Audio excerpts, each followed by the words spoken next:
We're about to take it back. Ladies and gentlemen, here it is, the most listened to radio show on the planet.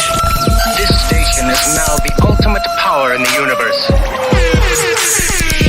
Tony and Julie on the radio. Dr. Joe's therapy on the radio. The love doctor going live on the radio. Two mics and a mind on the radio. Radio, turned up on the radio. Radio, turned up on the radio. Radio, turned up on the radio. Radio, turned up on the radio. Two mics and a mind. Two mics and a mind. Two mics and a mind. Two mics. Watch this. And a mind. Hey, welcome. Hello. What up? I'm Tui. Hey, I am the one, the only, the love doctor in the building. Who are you, lady? I am Resident Joe. How are you guys? What up, Resident Joe? What up, girl? Hey, girl. Hey. Hello. I'm so happy to see you guys. I feel like I haven't seen you guys in a while for so many. It's been a minute. I feel like that today. You can't be MIA all the time. You know what I'm saying? You know, it's like sometimes it's not you don't miss someone, but sometimes you miss that person. Oh, Like that. I miss you. when the next time we gonna see you, Dr. Joe? Yeah, willing soon. Oh, I have some news coming up. Oh, for real? Right. For real? What kind of news is this? Like on a scale of 1 to 10, 1 being okay, 10 being like whoa. Well, for me, it's a 10. Whoa! Yeah. Oh my goodness. Yeah. Well, we're gonna be monitoring this. What would it be for us? I don't know. You know how it is for trauma. It's different for it's different levels. Like happiness is what chocolate might be super happy for me. It might not be for you. So like this is exciting for me. That's really great to hear. That's really great to hear. I think I know what the news is, but I'm not gonna say. I know what it is too. But she didn't tell me, so it better not be what I think it is, which means that she hadn't told me. So I'm not even gonna think it, okay? I know you would have told me because we go back. Right. We go further back. We go back. You know, we have a closer bond by this radio show. You know what I'm saying? You're gonna see when I reveal what it is. My background is gonna appear there, and I'm be like, "This is what it was." Well, I just seen the background change, so that's what's up. It's getting there. You see, transitioning to a different level. It's just ooh, that's what I like to hear. Clues. You know, it's just Can we get a little clue? That is a clue. She just gave us a clue. You gotta be listening. You gotta be thinking. Yes. Tuli, I was trying to get another clue, but Next you just week. blew it. I got the first clue. I was trying to fish. Thank you, Tuli. Thank you, Tuli. Thank you, Tuli. I appreciate it. Thank you. He's playing it off, Tuli. Don't feel bad. Thank you. I'm glad I could serve. Thank you. Yes. Wow. So everybody doing good. We are back. I want to send a special shout out to one of my favorite fans out here. His name is Jordan. Jordan is telling me all the time, hey, we back. Say we back. I'm watching you. So shouts out to the little homie named Jordan. I see you. I know you out there, Jordan. Keep doing your thing. Hello, Jordan. Yeah. You have a lot of fans. I hear a lot of people saying, like, I saw you. And I was like, oh, really? Yeah. A little blush, you know? I was like, wow. Yeah. You'd be surprised. You'd be surprised. You really would be surprised. Absolute positivity. But you know what you'd be surprised of the most, Tuli? What that? I am surprised because something happened today in the news that I think everybody was totally not expecting altogether. Oh. Did y'all hear the Joe Biden's announcement this morning? No. Joe Biden, no. Yeah, he had a press conference this morning. Really? I had business this morning. What was he During his press conference, he made an announcement that Brittany Griner is now free. Really? Oh, yeah. I mean, they took a while. Listen. Congratulations, Brittany. I know you're happy, Pumpkin. Hey, I know she happy. I I tell you what, I don't think she ever going on no more trips leaving the country or nothing. She gonna be right here. At least not with no weed. She's not gonna Exactly. Well, yeah, I don't. Yeah. Ooh. no marijuana. You got to be careful. The laws out in different countries are very, they're different. So we have to respect other people's laws. Yeah. Hey, if people gonna get you, they're gonna get you. If they're gonna put charges on you, they're gonna put whatever kind of charges on you. But I did Absolutely. targeted. How true that is. But I did hear that she was targeted, and it could be get that like Miss Chelsea said that arms still are back. But I did hear that she was definitely targeted. Poor Well, woman. I She's tell probably you what, traumatized by now. I tell you what, it worked. So if she was targeted, it most definitely worked. They shot. It most definitely worked. But I'm gonna tell y'all what is the most shocking. Woody. The most shocking thing that I saw was some commentary, because it's all different type of schools of thoughts, and everybody giving their opinion on what happened and all this other stuff. But I saw some commentary where I was like, whoa, and I want to know, can I share that commentary with y'all? It's a quick 30-second video. Should we do it now? Should we wait a little later in the show? That's up to you. Go. You go right ahead, sir. The show is all right. I just wanted to get y'all consent first. Oh, look at you. Really quickly, news just released that Brittany Griner was freed from prison. I'm seeing a lot of Republicans are upset. They're saying, hey, how in the world did Joe Biden free Brittany Griner before releasing prisoners that are being held over in Russia? And guess what I'm saying? I'm saying, hey, how in the world did Joe Biden free Brittany Griner over in Russia while there are still more than 40,000 American citizens serving time on American soil for the same thing, marijuana? Joe Biden, if you can free Brittany Griner over in Russia, you can overturn your 94 crime bill, which is responsible for the mass incarceration of hundreds of thousands of Black Americans across this nation that have been given life without the possibility of parole. On 3 strikes, you're out. You can do more to reunite American families separated by your crime bill. Ooh, she had some points though. She had. Nah, that's a hot take. I am with what's right. What's right is right. What's wrong is wrong, and it is what it is. Did y'all know it's like 40,000 in America locked up in prison over marijuana today? No. I don't know it. There are some people that have their background damaged because they were found smoking marijuana out in a park, let's just say, and they still have, or either they're in prison or their background is damaged. So this woman is talking some good points. Wow. Great points. So what do you think it is? Is there an interest?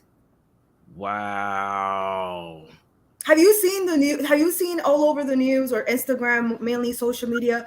They're saying that there was an interest on why they freed her. Hello, Tony. That's what. How you doing? Oh yeah, definitely. Hey, what's going on there, Tony? Listen, making it happen. Listen, I had to get myself together. I had popped on here first. I had no shirt on. I looked. I said, "Oh, good." You saw that? Yeah. Okay, I'm back. You did? Okay. Yeah. Good. Listen, I didn't realize. Oh, she's good. I didn't. Well, that's because she always watching me. I always feel like somebody watching me. Can't get no him for sleep. Hey, Tony, what do you think about what Angela Stanton just said? Listen, you know me. You should already say it. My words, sentiment exactly. It was a matter of trying to, appease the gay right movement. And that's the sad part of what it is. You got a lot of people. There was a Marine veteran that's sitting over there. I think he's done 12 years or 10 years. And they were kind of pissed about the fact you went and got a drug user. I mean, whether she our of color, ethnicity, or whatever. I mean, you got to be fair, right is right. And that's the part I don't get. It's a lot of people that are suffering for a lot worse. I mean, innocently because of the politics of different governments. And yet you chosen yourself that work you played. You already knew what Russian law was. You already knew how Russia was, and you chose to do it. You chose to play there. You chose to break one of their laws that they can use at their, leisure. So you open your studies. Oh, it was all politically motivated. It might have been politically motivated, but they didn't put it in a bag. It's just something you got to look. What's the cost involved if I get this? All this had to be thought about because they're telling, it's for her pain or whatever. Just stop it. Just stop. This admit you screwed up. People make mistakes. No, I don't believe she should have spent 12, 15 years in a Russian prison for it. At the same time, don't go out here and screw up and then blame America and say, oh, if it had been LeBron James, I thought that was a tacky, comment that came from her, bachelor lover. They try to, throw other people, how quick somebody would have gotten somebody else out. People looking who's sitting over in Russia, who's done more time for a lot less serious matter, are looking at the fact that you got out before this. That's the problem I have with it. I just want our people to be fair people and, get on point with what she is. Just like she's saying, if you so big on freeing her, let's free these young people we got on here arrested for marijuana use. All of them should be free.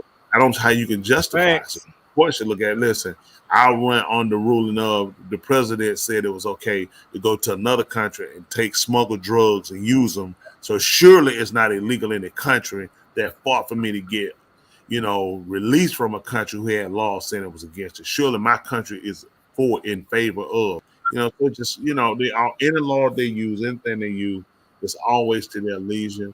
And that's why, again, I'll say I am for the freedom. I'm for the liberation of our people everywhere. I'm for break the chains and break the restraints off people everywhere. And I'm just a believer we can start loving each other. Yeah, think about it. If we're on the same level, there's no reason for me to take from you or you to take from me. There's no reason for me to disrespect you. There's no reason for you to disrespect. The hate comes in because there's a lesser and a greater. And we got to get people to where it don't mean everybody a socialist society where everyone has, the same goods, but everybody should have the same affordability. Everybody should have the same amount of respect we should have for one another. And I think that just changed the dynamics of everything. I'll tell you what you notice, and sorry for taking that over, but it just kind of, if you watch international news, there have been a lot of overturning of presidents of countries. People have been this and they're getting rid of them. The people are turning things over. Even in China, who had all these heavy COVID restrictions, now they come and say, hey, we're going to drop the restriction. The people have prevailed. People in other countries, the vice president, I think, for Argentina, they just got their first woman president. I think, I forgot the other countries, some vice presidents, they just impeached him and got him out. They're getting rid of leaders. South Africa leader, he's currently they're looking to meet on impeaching him. And I say that to say these governments are so prejudiced against not other races, it's against their own people. I don't know a safe government anywhere that actually protects, provide, and ushers out the will of the people. That's right. That's very true. But in other words, they should lock her behind, back up, and take her back to prison till we free these people that need to be free. Somebody said facts. I tell you what. It's amazing. I tell you what, it's all knowledge is information is definitely empowering because the perspective that she shared makes you really consider, just how the situation that we're in as a whole here in the country or whatever, in the totality, that is crazy to even realize we're on the verge of 2023, and yet there's still people incarcerated for marijuana, even though it's legal now. Yeah. Is it legal in all states? I'm not sure about that. Is it now? It's been legal for those other people who make the laws and statutes. That's true. It's just been keep things away from people, then you give it back to people when you find you can control it. Alcohol was illegal. They had too many bootleggers. The problem was anybody could make it with potatoes, anybody in farm. You see, once they could control it and label it, they could take it and say, "Now, look at now, like I'm sorry, this would be taboo." Oh, which I'm not smoking marijuana for the record. But years ago, people now coming out the closet, it was hidden secret. Now, once they say it's okay, look at everybody. It ain't like it's illegal. what it wasn't doing anything to people in the first place. They give you your fears and your phobia. They make you hide. They make you turn your people up. How elite? If you were caught with alcohol, this was worse than cocaine. Al Capone was stripped because of alcohol. I'm telling you, there was gun battle, shootout. You can go to any store. It was then okay, except for Sunday. You get more liquor and more drunk on Sunday than you do on Monday, Tuesday, Friday, Saturday. That's true. Soon as they get ready, everything they told you, they say, okay, it's a sin to drink on Sunday, so close the liquor store at 12 o'clock Saturday so we don't break the law. And you're like, look at it. Look, what's wrong with us? Why is it once they say it's okay, you're not even condemned anymore, even religiously. They create your fears and phobias. Mm-hmm. They control lives, for sure. Wow. So, Dr. Joe, according to the question that you asked, so I'm looking at an article now. The article is saying that there are 21 states, and this is as of November 9th of this year. It says there are 21 states, including the District of Columbia, that has legalized marijuana for recreational use. It says that there are 37 states that have legalized it for medical use. And they say that pretty much the majority of all states have decriminalized marijuana. So it's saying what decriminalized marijuana is not the same thing as legalizing it. What the article is saying is that decriminalizing it means that you can still get fines and tickets and stuff for it. Yeah, But You get like imprisonment, I guess. But it isn't considered criminal, correct? yeah, it's kind of like a speeding ticket, right? I think in Atlanta, right. Tula, I thought that you try to say. I think in the city of Atlanta, less than an ounce, you get a fine for $70. That's right. Yep. You know, don't make. I mean, for $70, if I bought it, I'm like, so I had to do the cost. If an ounce goes for $100, it's gonna be at top. You're gonna look at $170, and I want to let you keep it. Or do they take it and you still get the fine? I believe they take it. Yeah, that don't make no. So really, you need to take $275. If you're going to purchase an ounce of marijuana in Atlanta, city of Atlanta, you need to have $275 to be exact. If they take your first bag you bought for $100, you will have a ticket for $70. That will cost you $170. Then you're gonna need the other $100. Go back to buy another one. Now you might ask what was the $5 for, because you don't need to give somebody some gas money to turn around and take you back to get. Y'all just went through that whole ordeal and they pissed and they want something out the deal. $275 is your top pay in Atlanta per meal. Great. I'm not like the other fella. I'm not fighting nobody because y'all know we here to love everybody. That's right. I was not born in the apartment. I was not born at the convenience store. I was not born riding in the back of a buggy. Okay, at Piggly Wiggly. Got to Greater Hospital 3 days later, and umbilical cord already cut and dried up. I was 5 days for circumcision. So it's like, that's not considered Greater Baby. I am authentic, Georgia born, bred, Atlanta, city of Atlanta. Listen, downtown, Hugh Spalding, Greater Baby, authentic, you see it. $275 is your top pay. Wow. Now we ain't fighting nobody. We just talking. There's some folks trying to fight. We nobody don't want to fight. We hoping everybody feel like let's just love everybody. Let's just go. Let's not make this no fight about if you were born at home, you went to the hospital 3 weeks later. Tony, this is a real somebody. I'm just saying, it's some people out here. They were born at home. They went to the hospital 21 days later, and they said that's what hospital they were born at. 21 days. Y'all tell me if that makes sense. Can you say that, Dwayne? No, sir. Tudor, can you say if you were born at home, you went to the hospital 21 days later? No. That was really the 22nd day because it was 12:01 got that one. No. You know what I'm saying? You already out of training Pampers. How you can't say you were born now? You ain't got the little t-shirt that say, welcome in the world, you this baby. You were born over here. You see what I'm saying? You probably had a teeth. You take the picture with the baby. The baby probably had a shirt on saying, I was born right here. That baby had one, and all it had was the back seat. It had a picture of a back seat. So were you born at the hospital or was you born in the back seat? Mine said Grady. Man. Speaking of the back seat, it's a lot of stuff going on the back seat in the news. I didn't know where you were gonna go with that one. I'm saying, man, speaking of the back seat. Hey, what's the news? Tell us There's somebody they thought that was hiding in the back seat, but apparently it's not been. It's been Antonio Brown. Are y'all familiar with the story that's going on with him and the saga that he's into right now with Antonio Brown? No.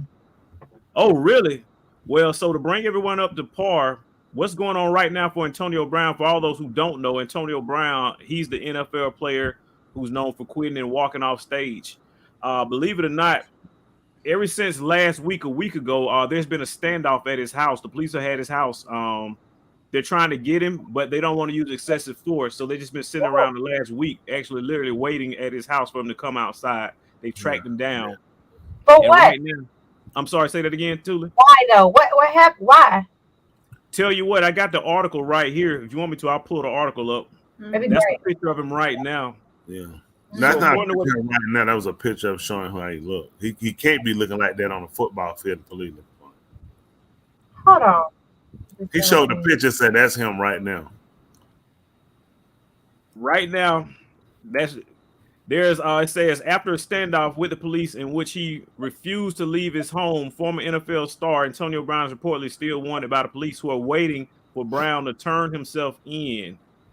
Police sources tell the legal judge that there has been a steady police presence outside of Brown's house since Thursday, and they believe he's still inside the house, passively refusing to surrender. Okay. Let me scroll down a little bit and see exactly what is going on. If I'm not mistaken, let's see.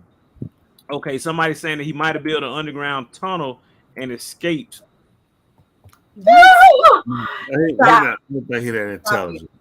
This is just a straight matter of what this is. I'm telling you what I believe this is. Antonio Brown, yay. I say that out of respect for, after I've heard, they make money from using this other name, I'll give him that.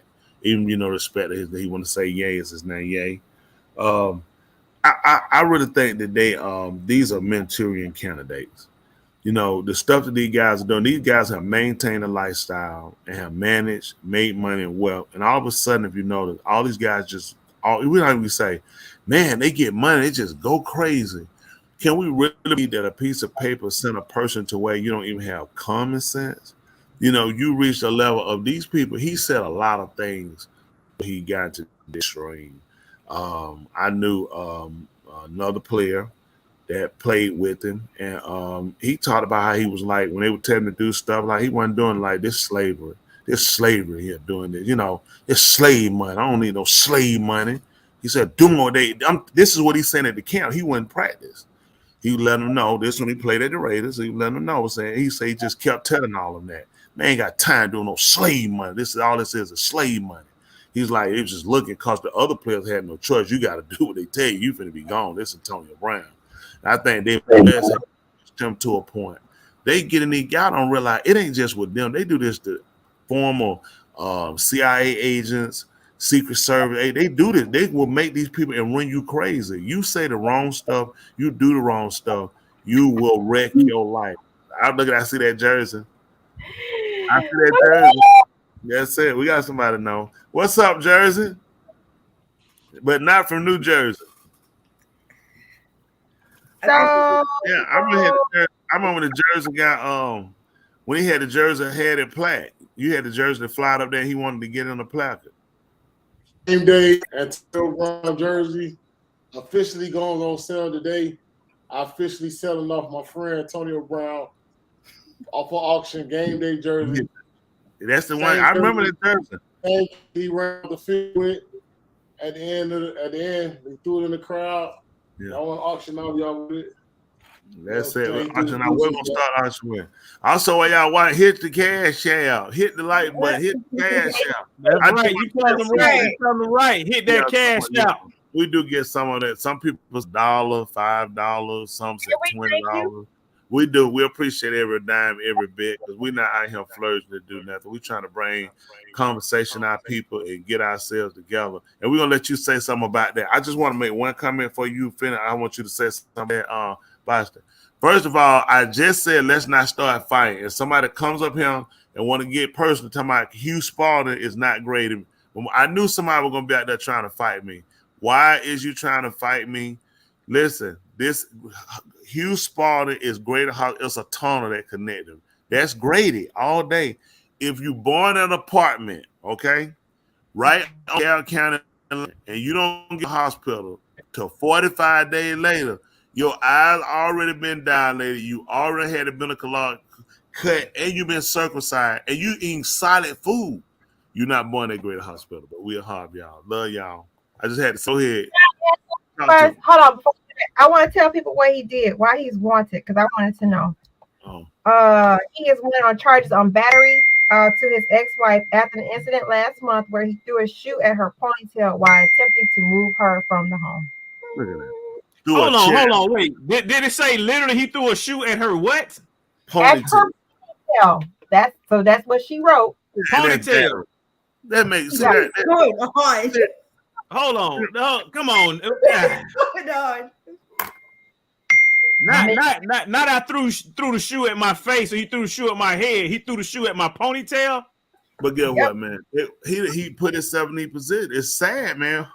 It can't be expressed how important it is for league players, any guys in entertainment. There needs to be like a bar that talk to these guys and explain them the kind of the doing, as you say, about the do not see. Because you get yourself in the wrong situation quick, you'll wreck your life. And no doubt for him, he probably looking at who he is, how much money he got, and he can't believe I threw a shoe. And y'all talking about taking me to jail for throwing a shoe, and it's charged like I tried to murder. I'm not agreeing. So okay, throw a shoe, but whatever it is, I don't know the whole story. I know he just throw no shoe for no reason. But the fact is, what happened? He was trying to get her to leave his home. Okay, at that point, you're not okay. It makes sense. Why don't you just leave? Thank you, man. Thank you. I mean, I ain't saying at the why would you kind of force your way? It's mine. Leave. It'd be different. They say. He threw a shoe because she was trying to take her home. Yep. So no doubt, will tell me what she probably in him running the mouth, going off, putting the black woman card, and he looking at listen, get out of my house. And she looking, I ain't going nowhere. Make me leave, and threw the shoe at her. Cause come on, he played football. You're a receiver. I'm sure he can throw a shoe accurate enough to hit you in your head and not your ponytail. I'm almost positive you're a receiver. You getting the ball thrown to you, you throwing the ball back. You know how where a ball need to be. You understand how to distance the whole thing. I'm almost sure he can throw a shoe and hit a head and not a ponytail. Go ahead, Boss. What you want to say about it? I'm just here enjoying myself. Bossick, I want to comment that background, man. I like your setup. I like what you're doing. You look very professional over there, man. Thank you, man. I had to invest $6,000 in the studio. He said, listen. What do we have to do?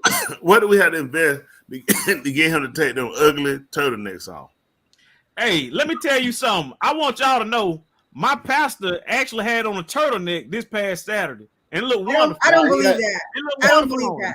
I do not believe that. All you gotta do is look at the sermon. All you gotta do is look at the sermon. And he did. The proof is video evidence. No. If my pastor is the same as your pastor, I don't.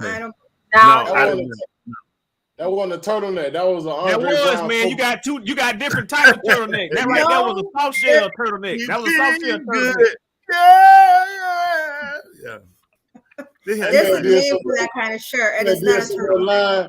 With someone lying to Hershey Walker. He said, I'm watching it moving. I'm watching the third one. When you're on the third hemp, we call it a Riley special. You don't know what they come out of. Exactly. Listen. But I'm represent, Antonio Brown, man, because, man, at the end of the day, man, we all need help, man. Yeah. They don't push them out now. Money don't make it, and people don't realize if you ain't got that sense of self and you don't really have no guidance, man, money be the worst thing ever happened. And that's what people don't realize with a lot of these guys. It's the worst because you don't have no guidance because money become their identity. And people have to kind of be able to define themselves before they do even career moves. Internet, if you don't know where you at, things can really like damage you. And it put a lot of these guys out. And they know that because You know, you got to remember, you know, there's a group of people, and we know the Caucasian race of persuasion. They more or less control, you know, the whole dynamics of things, how things work to you, whether it affects you, whether prices go. It's a lot that you deal with, how long your career is, when it's time to cycle you out. And these guys get to, you know, when you get in here and you think about dealing with elites and you seeing this happen, and then you see it coming on you, that transition is like, no doubt, scary to them, man. They're like, how do I transition out when I've been in? This man was one of the top players. He was going to be the face of the NFL. Now you going to police out, and the longer you keep them out, it just getting worse. And it's like and at that point, you get so far after a while, you know, you hope he don't do something where he just ends his life. They'll push you to that point. Well, you know, Joe Rogan. I'm like the wrestler with the championship. Yeah, listen, I was like, he got a wrestling belt. I have known Antonio Brown for. Well, let me give you a background. Antonio Brown went to my high school. Oh, really? Yeah. We went to the same high school. Mm-hmm. I graduated 2003. He graduated 2005 or 6. Okay. After Antonio Brown, my senior year, he was leaving. After he left high school, he came to play for my college at Florida International. A lot of people don't know that. Mm-hmm. So when he came to my college, at Florida International, Mm-hmm. he had an altercation. He ended up kicked off the team. You know what I'm saying? He ended up getting kicked off the team. And from there, it was kind of one of them things where if you don't leave home, it's going to be hard to kind of keep those influences away from you, right? Mm-hmm. So, and he went to the Steelers. Everything went good. But a lot of people don't realize when he went to the Steelers, he was trying to get out of his contract. And the only way he knew to get out of his contract is he had to act up. Mm-hmm.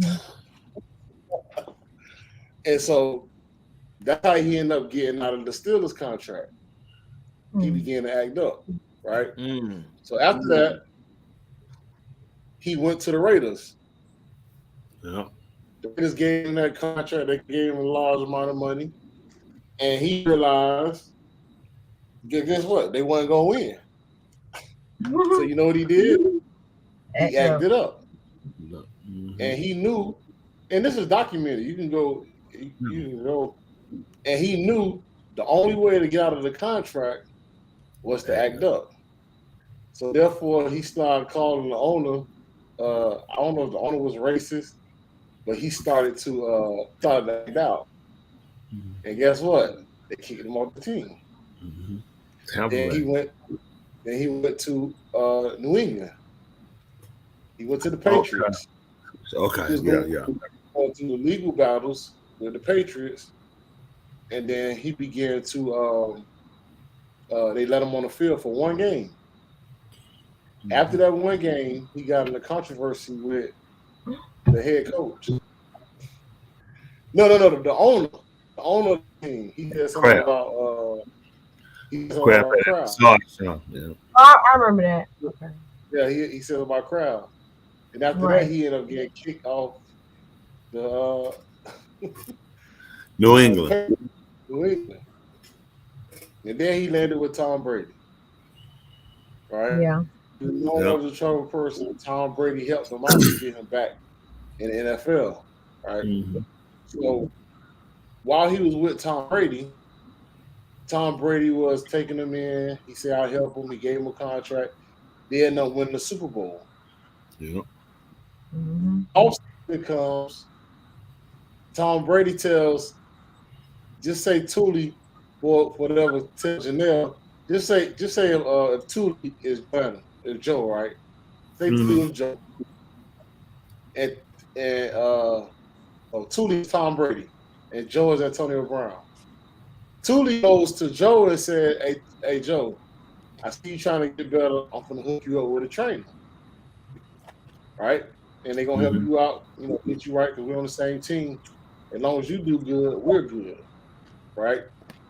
So what ended up happening, it's starting to go into the season. Julie sends Joanna $200,000 bill. Say, hey, that was for my trainer that I sent you. Oh, yeah. And so what happened was he started to say, well, man, hold on.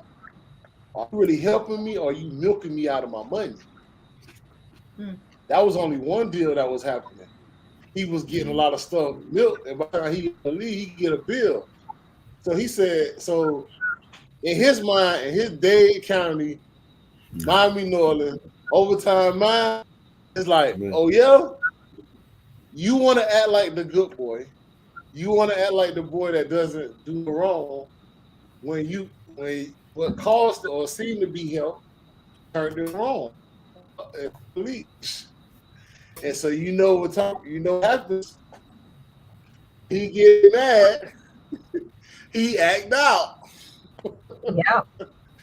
That's why right now he's sending all the messages to Tom Brady, right? Which is crazy. Yeah. Which is crazy. But right now, what I don't like is a lot of people he's saying, well, I come from Liberty City. I don't come from that anyway. So why are you expecting somebody to me? Or, you know what I'm saying? I already come from the bottom. I already know how it is. It's sad. A lot of people have that mindset. I already come from the bottom, but that's not the way to go. But a lot of stuff was going on now. This is just, in my opinion, what Kanye West, Kyrie Irving, and Antonio Brown or anybody else don't realize. Whatever you do today, it's not you gonna pay for it. It's his kids that will suffer later on, because they just take Kanye West kids for example. Y'all know what's gonna happen with that. They go to a Jewish school too. Your father is like, why do I always gotta get questioned about my father? I am here right now, but they don't have to answer these questions. You know what I'm saying? And so when you want to stand and jump out, you gotta realize your kid is gonna be affected with a lot of this stuff. They wind up paying for a lot of it. Mm-hmm. Yep. Also, little Dot, if you want to eat just a tad more ugly, you do. 80 different ways. I said, where is he? I'm listening to you, but them man. Y'all can't hear nothing. We don't hear everything. I got a microphone away. But we heard you. That's because this is some fresh eating. I changed my diet and I gotta have me a salad every day. And so we have to listen, my salad is off the chain. What I want to do right now is I'm just curious, by the way, Tuli, special shout out to Barra Products and all the stuff that she doing her cooking, because she makes some of the best gravy. She makes some of the spaghetti marinara sauce. And I'm curious, Tuli, are you able to make Italian dressing? I don't know, but it's time you call me, DM me. Right. Send an email. I want to put in a request. I'll put in a challenge, Tuli. I want to put in a challenge for you to make some good old home fashioned Italian dressing. I've been on a mission. You ain't from no Italy. How's it gonna be home? She get the real stuff. It's homemade from her home. That's why it's home. You said good old fashioned home. Not no vinaigrette. I'm talking about no vinaigrette. I'm talking about Italian. You know what Italian? Oh wait, this is not the time. Hold on, Bossy is on mute. He keeps saying Bossy on mute. Yeah, Bossy on mute. Go ahead, Bossy. He's probably doing something different. He's probably on. I'm doing a promo on IG Live right now. I'm telling you to go. Oh, okay. I try to tell my people. Yeah. You know, everybody. You know. Tell them that know they don't hear you see an ugly sweater and a man chewing like a horse and a baboon at the same time. Why do you gotta eat right at 8:30 when you know you gotta come on the show? Exactly. All your person to have inside the way. Allow me to answer your question. The answer to your question is, this is a 2-hour long show. So you gotta be prepared for 2 hours straight. And you gotta show your face the whole time. You don't really get no, you know what I'm saying? We don't even do commercial breaks like that no more. You know what I mean? Cause we just that hot. That's so Well, true. we did used to eat together. We used to eat together. That's Yeah, we had to eat time. I would eat my fruit early. I was eating some of that fruit. Dr. Joe sent me some fruit. I didn't know what it was. I'm still trying to identify the name. I don't know the name. I'm happy you guys enjoyed it. Listen, I seen it sitting out, walked outside. Listen, she bought it. I was looking at her trying to figure out what it was. I said, "Is that a bomb? What is that thing?" She said, "It's a fruit." I said, "I was listen, all the funny fruits I had never seen." I was like, Hey "That's Joe, fruit." I thought it was vegetable. I thought it was a Thanksgiving basket with the colors. I don't know how the fruit. It's just really broaden your horizon for fruit. You know, in America, we know what the mango, pineapple, or orange and an apple. And a banana. Yeah. That's it. Hey, yeah, Joe, I mean, strawberries one like that. You know, I tell you, I'm on 31, so ain't nothing. Whatever may go on this show, it may be crazy. Hey man, Joe, I got a question for you. Do you get have on this show? Do you what? Do you get your hair done to come on this show? No, actually, I just washed it. It's wet when it dries up. No. I'm saying like when you come, like when 8:30 come, like you say, like, oh shoot, you know, I'm gonna wash my hair and go fluff. No, when I do my hair, it actually dries up and it looks like big. But right now it's wet, so it looks like down. So I don't really. It's however it is when I come. I'm saying, do you show up? Do you show up and say like, okay, somebody will be watching. I gotta be good. Like, does that cross your mind? Come on. No. I do. First of all, I feel like people should see you however you are, because that's just how it is. That's a lie.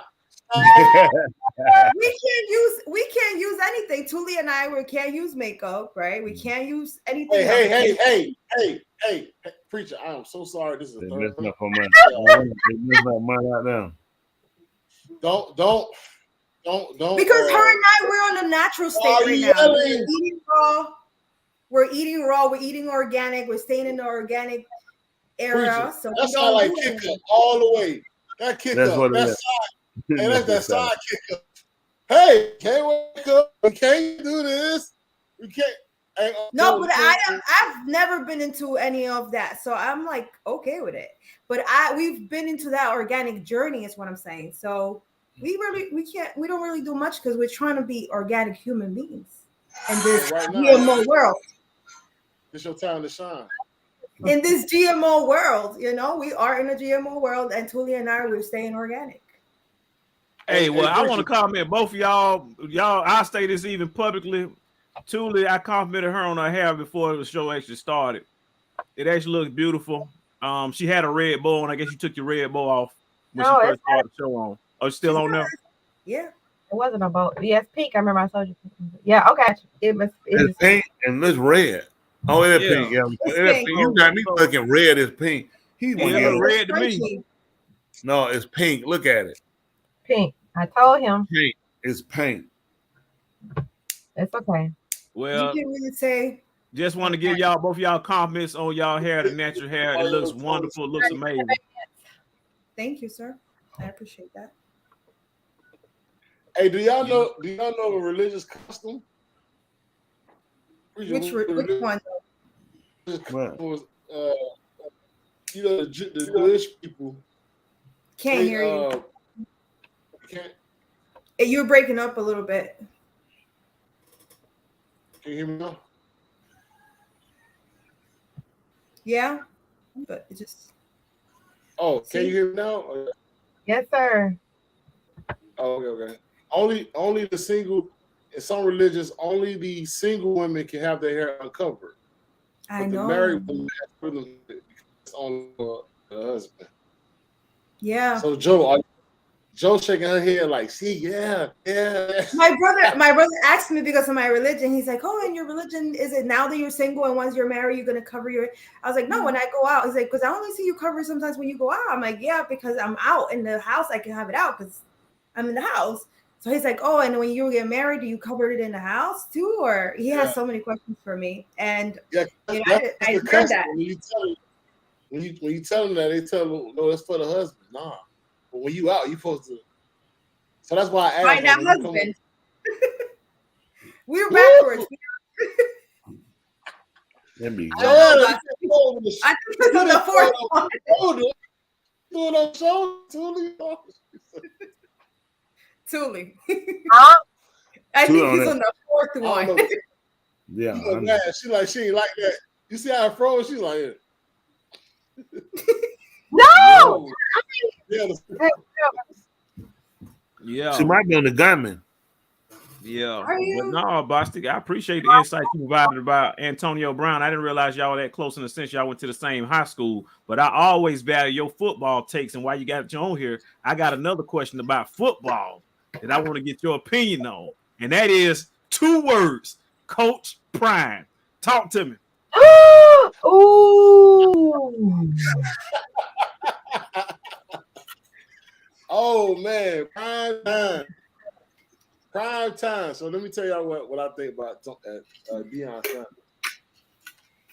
I just want to put it in the atmosphere. All right.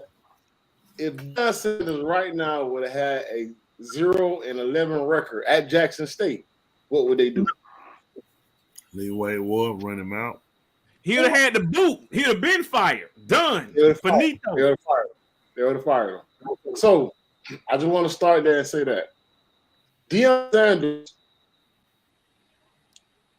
went to Jackson State and stated to people, hey, look, HBCUs, we're going to build something here. You don't have to go to Big Five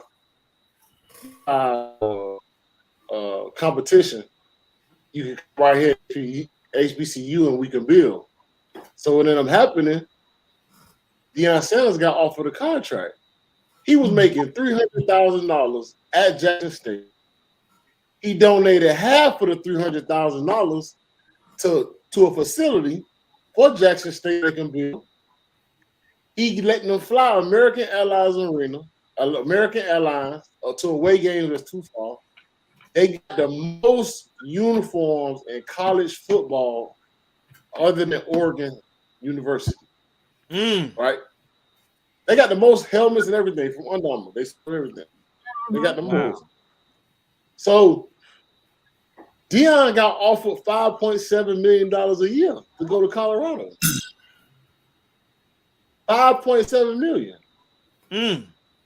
So what Deion decided to do, he decided to leave because he said his calling is. He said God called him and told him it's not about where your position, it's about your destination or something. He said like that. It's not about your location. Yeah, it's not about your location. Destination. Destination. So you know, Deion is have preacher, have drop my theme music. So that type, all that stuff. So this is the thing. He left to Buffalo, but the problem becomes what blacks believe is he sold them a dream that he woke up for and left. So he had a dream on what he was going to do at HBCUs, but when he came to Jackson State, the same God told him this is what he should be to build. Deion is saying, hey, look, I got to keep growing. I got to keep going. I keep going up. And the people feel like that Deion left him. So it's like, you came here to build, why you going to leave? And that's the same thing. What you told recruits not to do, you just did and jump ship. So the question becomes, go ahead. I'm sorry. Go ahead. The question becomes, can you serve your purpose elsewhere, or should you just stay and build? And the same people who criticize Deion, they ain't donated a dime, an ounce, or nothing to no HBCU school. They ain't even go to an HBCU school. You know how I know? Because I ain't go to one. Because I didn't like one. And so I said, I ain't having it. And that's why I live. But that's what something is going on with Deion. I'm sorry. I felt him bad. It showed how he wasn't authentic. He said what he needed to bring some fanfare there to do what he did, and donate half of the money is one thing, but you know, your cause, what you were doing, you were really getting a big light on that side and giving a lot of, you know, quote unquote black athlete a chance to be seen and people to recognize them, and then seeing them win. It put a lot of light and started to get pride back in the people going to colleges that favor them. You know, and you know, nobody think everybody like, oh, you trying to be too Afro-American or Afrocentric, but nobody says that when a white player goes to a white Ivy League school, it's just natural. So it's unnatural for us to go back to something that favors us, you know, that we feel like, you know, has a part to do with us. Deion, you know, they show and they pay him that money to show everybody Deion was a hypocrite. He could have left for 20, man. I know people say, oh, and money is money. You know, people don't make, who couldn't you die in 5.7, 20 million? But at the end of the day, if it's something you feel like is a principle or integrity about something, you don't sell that for money. Rationalize and saying he moved me. Why move you to the opposite way of the way you were saying? You and what you said was true. How these white players, white schools do things. A lot of these black schools aren't funded the same way, and things that happen. And which people know that they're going. It ain't because they don't have the talent. It's the fact they keep them out because it'll pull a lot of the quote unquote black, you know, others away from those schools. You know what I'm saying? Instead of going to, you know, Iowa State or going some of these other schools, you know, that's privately funded or big funded, you know, white Ivy League schools, they'll start going back to their school. They put a lot of talent for what they make major money with them on the you know, on the real bigger field. So Deion showed us his colors. Okay, this is the thing, right? This is the thing. Okay, how do you feel about blacks that that comes from a average neighborhood, leaves and never come back or never donate back? You left resources, but you never come back, and you feel, hey, look, man, look, I did what I can for my people. If they don't want it, I gotta go. But blacks don't do that in their own community. Yeah. And if I say I'm for my community, sometimes people feel like, well, why are you doing so much where you stay and not where you from? You know, and so how do you know about blacks that leave their community and don't come back? I think if you put in positivity wherever you're going, you know, it's needed. You know, because wherever you go, it's needed. At least you don't go. I mean, people blame people for when they go and they mess up from somewhere and they say you make us look bad. Just say you go out somewhere and you fail, they say you make us look bad. So if you go out and you do well, why is it, oh, now you don't come back to us? You know, I'm making a name for myself and to go back. I came from here. This is where I was born or wherever I read and got my fundamentals, and here I am today, and I'm doing this, you know, well as a person, individual, and I'm contributing something to society. I'm building. I know I'm responsible for the building of society and not the tearing down, destruction of it. And just somebody just taking and robbing from it, and that's what we got to kind of energize our people with, that mentality of where you go. If we all stayed where we were, then it will be nowhere to grow. You know what I'm saying? Because we will all clutter each other. So wherever we go out and expand, we make our name. You do your part. That's, to me, that's how. That's what Deion's saying. That's what Deion's saying. But that's on a different level. Now, that's different for Deion. When you say that, are you saying? But your whole stance was Deion played for Florida State. He knows how these white schools are funded, how things are done. He understands because he played with some people, no doubt, come from. Well, ain't no doubt. I know he played with a lot that came from these different schools. These guys really don't get the talent and chance. And me having played on this high of a level, I know what's missing here, and I know what's been taken out of here and what they don't allow to be done. Now, when you brought this to light and been so vocal and got everybody's attention, now you say, God is saying Colorado. You know, it's like, come on, man, just say, listen, I just get money. The hype, the attention is there. People are there. And Deion, why I gotta be the sacrificial land? Man, listen, Deion, they said, Deion, we give you $5.7 million a year to come to Colorado. And I'm making $150,000 right now. Prime time, baby. Right now. And they give me in my face. I said, I got $5.7 million. Deion looked at them Negroes, son that lift every voice and said, God bless America. That man said, I know they said, okay, everywhere want to leave the hood. I got my check. No.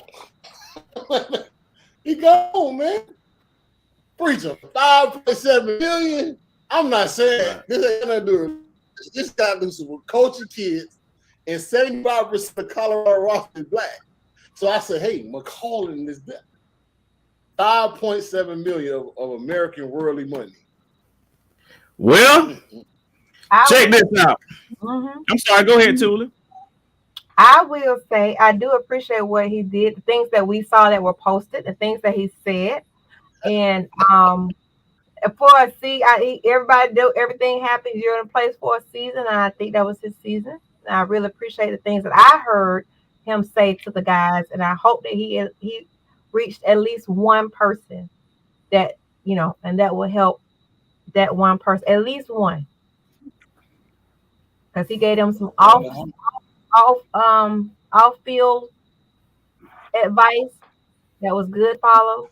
But I mean, you know, it was his season. He did his thing while he was there. He gave him the championship. He did all that. He didn't come and just be a coach.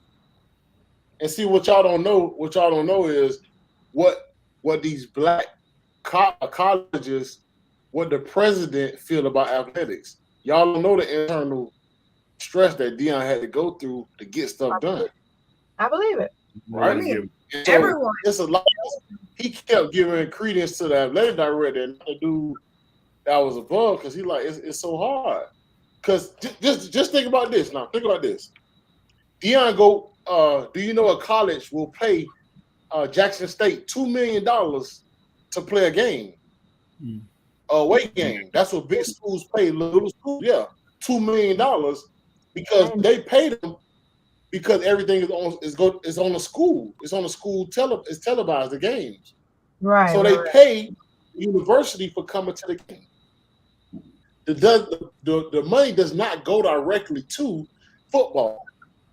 It goes to the school, athletics. It goes to a breakdown. So when the people who's making the money get $300,000 for a program, you feel slighted. The only way to close that gap is you got to be good with the president. And I think there was tension, and he didn't want a lot of that. The money wasn't trickling down to him, and he said, "Since y'all want to do this, I'm out of here. I'm sorry, Dwayne, but that's what people understand by athletics. They don't get all that money in it. And okay, think about this. The coaches Deion told to come to Jackson State to help him coach. Do you know how much they get paid a year? No. Not much. Free to $28,000. Oh. How much? Because he don't have no money to pay him. You know what? $30,000, That's a shame.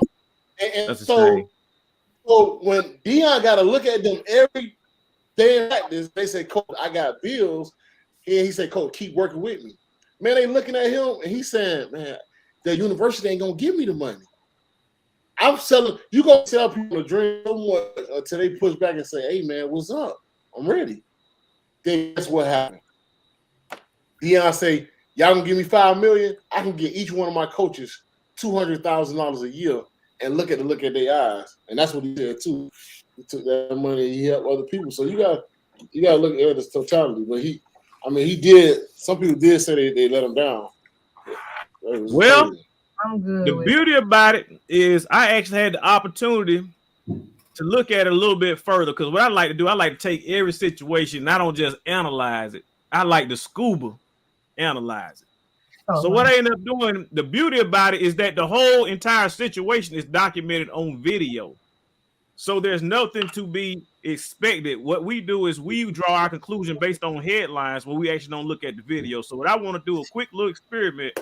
Can I share with y'all 2 video clips? I think each one is maybe about a minute long. I want y'all to look at these 2 videos and let me know, did it change your opinion? Here we go.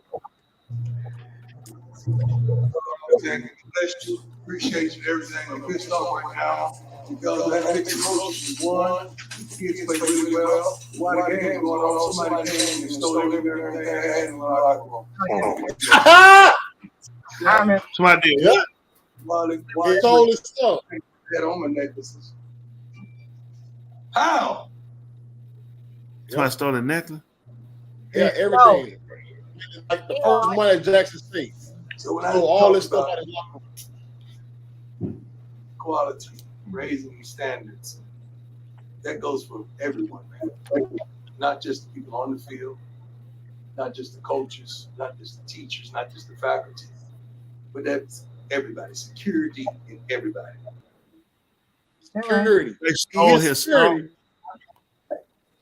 Yeah, his locker room while he was at the game, they went and they stole his wallets, the cell phones, everything out of Yep. And hold on. And let's be practical. Who we think did? A student, a football player. Let's just be practical. Right. Let me tell y'all something else. Well, let me show you the other clip first. Let me show you the next clip. Let me show you the next clip. Roll it. Let's roll the next clip because there's two clips I want to show you.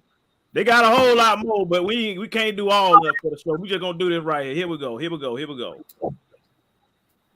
How can we have 60,000 people in the darn stadium? You talking about we sold out, and I checked the receipts. We have sold 28,000 tickets. Now y'all better find out because that affects my pocket. Come on now, dog. You may not like it, but I ain't lying. It's a lot of stuff like that, and it's more that goes on that we got to address. And I just have the audacity to address it because it's for the kids. So really quick, what that is, that's just a quick little excerpt. What that excerpt is that Jackson State has a contract agreement with Deion Sanders saying that if they sell out the stadium, once they get over 28,000 in attendance, that the football program is supposed to get back the proceeds from the tickets. Deion Sanders is saying is that they're selling out every game with 60,000 people in the stadiums, but Jackson State is constantly telling him that they only have $28,000 worth of gross receipts for the tickets. And he's saying that they're actually stealing from the football program and from the kids because they're lying and the monies are not necessarily the monies are being misappropriated and it's actually robbery from the kids. And he's becoming frustrated of donating his salary to the program. And now they're constantly screwing the kids more and more and more from the administrative part on top of that. Share y'all opinions. Does that change your perspective? Before you do that, look at the comment. We got a comment down now. Is it Shamika? She's saying, didn't they say someone moved his belongings to a safer place and they will return to him? See, while you play them video, that stuff you need to put up there too. I don't know. They said somebody because I don't have no video evidence. What she need to do, she need to don't want it. Put whatever link that she got up there. I believe her. That makes sense. I just told y'all. Let me tell y'all something. That would make absolutely no sense. I'm telling you, it's no way the players. Nobody would have went for that. What I just asked y'all, who would have done that? A player? No, that would have been calculated from higher ups, and nobody would have went through it because the press you get and nobody would come back and say, "Hey, we move your stuff." It makes you got his phone. Everybody's phone got a trace on them. What you gonna do? His phone gonna get caught. We can't hear. Okay, he might be on Instagram. But listen, y'all need to go ahead and what we need to do. And you need to I was saying, who you saying fault is it? The higher ups did it? No, I don't think nobody. They just said, according to Carmen, that makes sense. I would have said it would have been some real higher ups to do it. But they saying his stuff, they were saying his stuff was moved and it was later returned to him. Man, listen, man, Preacher just the comment over Dwayne 2 videos. Preacher Dwayne hurt, confused. Hey, here go the last video. Here go the last video. Here go the last video. Here go the last video. Here go the last video. Let's do it. Let's do it. I had a good question, but I got something on my mind, Jackson, Mississippi. I have a black Ford F-350, and it was broken into last night. Second incident. They say white Suburban. A white Suburban came at 5:37 a.m., broke the window out, and stole this boom box that one of my dearest friends gave me as a birthday gift. And I'm a little disturbed because the boom box has a sentimental value. I'm offering a reward to find that boom box. I want that boom box back. I don't give a darn about the Suburban, about the one that we can always get that replaced, even the material thing, but just the principle of it. Somebody that's very special and dear to me, Capo, gave me that as a birthday gift. and I want that back. I love you, Jackson. All right, what's your response to that one? What happened on that one? That was his fault too. They returned the boombox back too. They returned the boombox. They found the boombox. They returned the boombox. Sir, listen, people gonna steal. That's wherever you go. Someone just looked up and it says verified that they did return his stuff. Yeah, they returned from his truck. No, I mean, his stuff was moved. They put it somewhere. They felt like where he left it at. Oh, they said Sports Illustrated verified items were returned. Mm-hmm. From what incident the items were returned? Then who said they found it? Did they find it in the locker room, or did the person return it back? Oh, I'm sure they probably they said they put it somewhat safer. I mean, you got his phone, his money to bring it back if you didn't move it, and out of your country guilt. Because even if you brought it back and say, "Hey, I moved it," it's gonna make people watch you. Cause a lot of commotion. That's a matter of looking at you trying to find what your intent was. You remember how they had Bubba Wallace, the black quote unquote black NASCAR driver, and he went into the thing and he saw a rope hanging up there. And they had the noose, and they had to go through. Went through people. They were saying NASA was racist and all this NASA, and here it was. They verified it had been in there before he got it. It was no way for nobody knew he was gonna get that bag, and all that commotion got kicked up. And a lot of people were upset about that. So I think we have to come out strongly when things are racially motivated or things are wrong, but when things are not, and they can be where. I see where you're coming from, but this ain't the time. It ain't the matter. We want to put all our efforts in because we got real causes. And like I was talking about over in England, how they got the big mess when the one of the women in the White House, of Queen Elizabeth's cousin, friend, whatever, asked the quote unquote black woman what part of Africa you from. I mean, I don't see a lawsuit behind it. I mean, some stuff. Do I have to sue you for being ignorant? You know what I'm saying? At that point, if you ask me, I don't know. Your people took us in, and y'all had a documentation. She could have easily explained to her, let her know. And it would have been just nice to tell her you keep moving. Everything ain't about money. Some things about just knowing how to address matters and putting people in their place, and we keep moving. That's right. Put them in your place. That's why we all got mouths for opinion. We all are open to opinion. We all have opportunity to give your opinion, whether ignorant or intelligent. So just for the record, what was your response in regards to the stadium and it's $28,000 the tickets? What was your response to that? No, that's wrong. Listen, I agree, it's wrong, and that's the thing. This is something about with those schools. Do y'all not why you don't know why those schools underreport and why those schools don't give them because white are they do not fund their schools properly, to not get an athlete what they need. There's no reason for them not to make. I know why they do that. You don't put it because if you put the money in the coaches, you put the money into the players, then you got the same equivalent team as a white university. So you purposely pay these schools or you force these schools into not allotting so much money to their athletic program when these white schools, again, alumni, corporation monies, big ticket sales, return back on when they're on the major sports stations. They don't put these black, quote unquote, black universities on there. And that's why we have to address these matters in a way that we get them away from them. I am for the complete separation and the liberation of our people. I appreciate that. I know I just want to share with y'all. I attended a HBCU and initially I knew you did. You rattler. You rattler. I also attended a PWI also. So I got both experience. I can speak from both sides of it. I'll tell you my experience is that initially I wanted to support the HBCU. I was eager about going. I was very, very happy about going. I went and I got screwed over bad. I got screwed over really, really bad.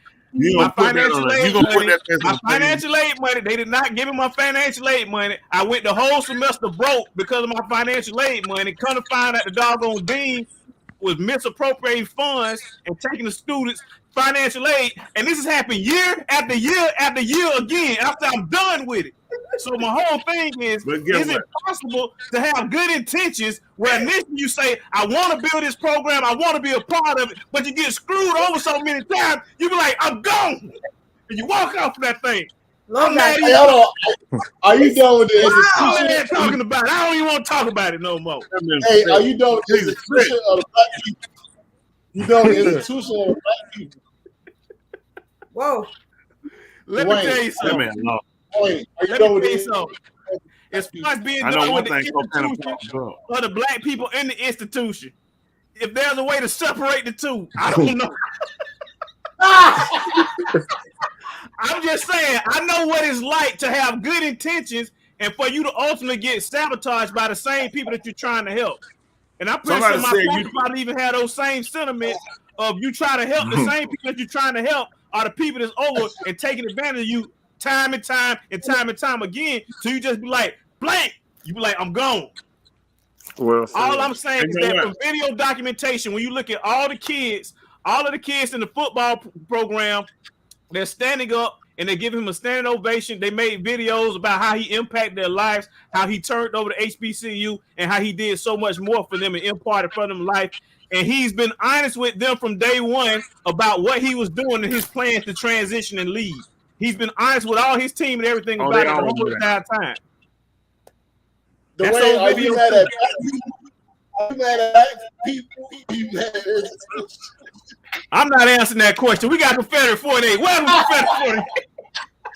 Good evening, everyone. How's everyone tonight? Good to see you. Can everyone hear me pretty good? Yes, sir. Oh, good. To Miss Tooley, to you, Resident Joe, Love Doctor, Rock Smith, and the one and only Charles Bostic. How are y'all tonight? Wonderful. Yeah. I want to start out with saying, I see Charles Bostic with the what jersey is that? Charles Bostic Brown. That's my last name. Good jersey. Nice jersey. Nice. Sir? Now this is Antonio Brown, the Hall of Famer. Oh yeah. I have a jersey on myself. I wanna kind of give you guys a little shot of it. If you can see that there. I'm doing that in honor of Charles Bostic being the wolf he is. Hey, let him see it. Let him see it, Wolf. Oh, the wolf. There we go. Michigan. You're a Michigan fan. The wolf. Yeah, that was inspiring. So I said I would wear that tonight in honor of Charles Bostic being the wolf he is. He talked about the dog and the wolf. So I kind of like that. I like that analogy that he used. It's very inspirational. There was a few things that I wanted to add tonight as well, with the comments about the NFL, those contributing to the communities and things of that nature. One person that I my hat goes off to is Warrick Dunn. He played for the Tampa Bay Buccaneers. Actually, I've had the opportunity to see him do some extraordinary things. He also played for Florida State. Florida State, my school. That's school I graduated from, Florida State. But go ahead. Yes, sir. Bill Housing, that's right. That's right. That is correct. He provided, I believe, some affordable housing for those that have been disenfranchised. So I do believe that a lot of athletes don't just all forget about the neighborhoods and the environments they come from. And unfortunately, sometimes it's just not feasible to go back to your old neighborhoods due to jealousy and all types of other things, and especially in the Black community, because for whatever reason, jealousy runs rampant in the Black community. And it seems instead of us to uplift one another, a lot of times we try to be divisive and destructive towards one another. And my wife was talking to me yesterday. She got an opportunity to watch the lesson that when I was getting the young people to, to greet one another and, show each other terms of endearment and being generally concerned about one another. So that's something that, an issue that we have to address before we can address other issues outside of our own. But Charles Bostic, there's a question I wanted to ask you. Smith too, anyone for that matter. But so we're in this festive time of year, what they would call the holidays, Christmas and things of that nature, right? So what is your thoughts on those that celebrate Hanukkah?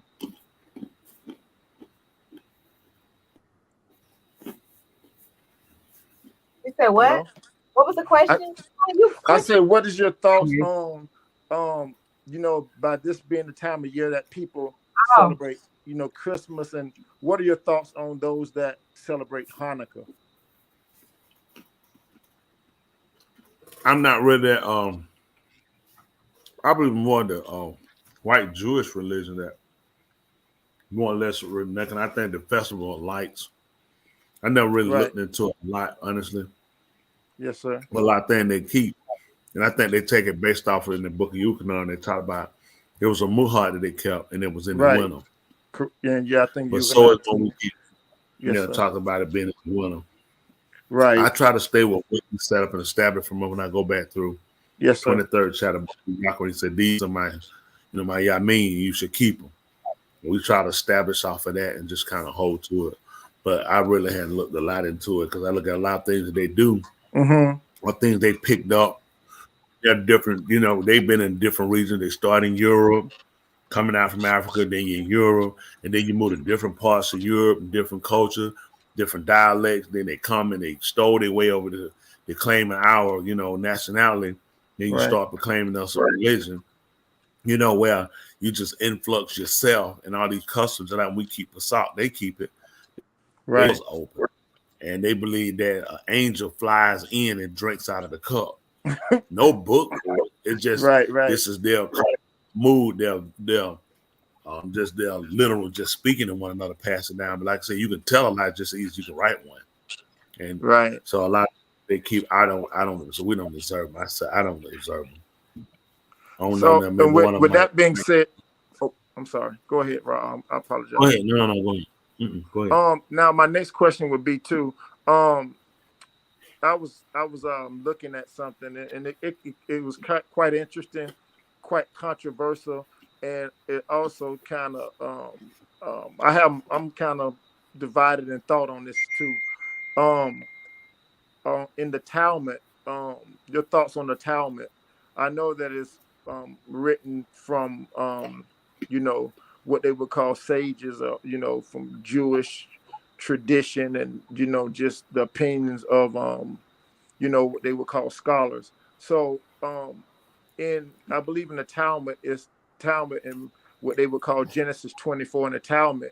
It speaks of Nimrod and the Tower of Babel. You might be familiar with that, Sharif Bostic, when it talks about the sons of Noah, who we know as Noah, and his sons, and it gave a description of his three sons. And then when it came down to Japhet, who they called Japheth, it said that he was entirely white. And so I'm trying, and typically the Jewish, those that identify themselves as Jewish, typically Caucasian or those of European persuasion, they hold the Talmud to a high regard. So how is it that they can see this in the Talmud and they still refute the fact that that Shem, as they said, that Shem had a darker complexion?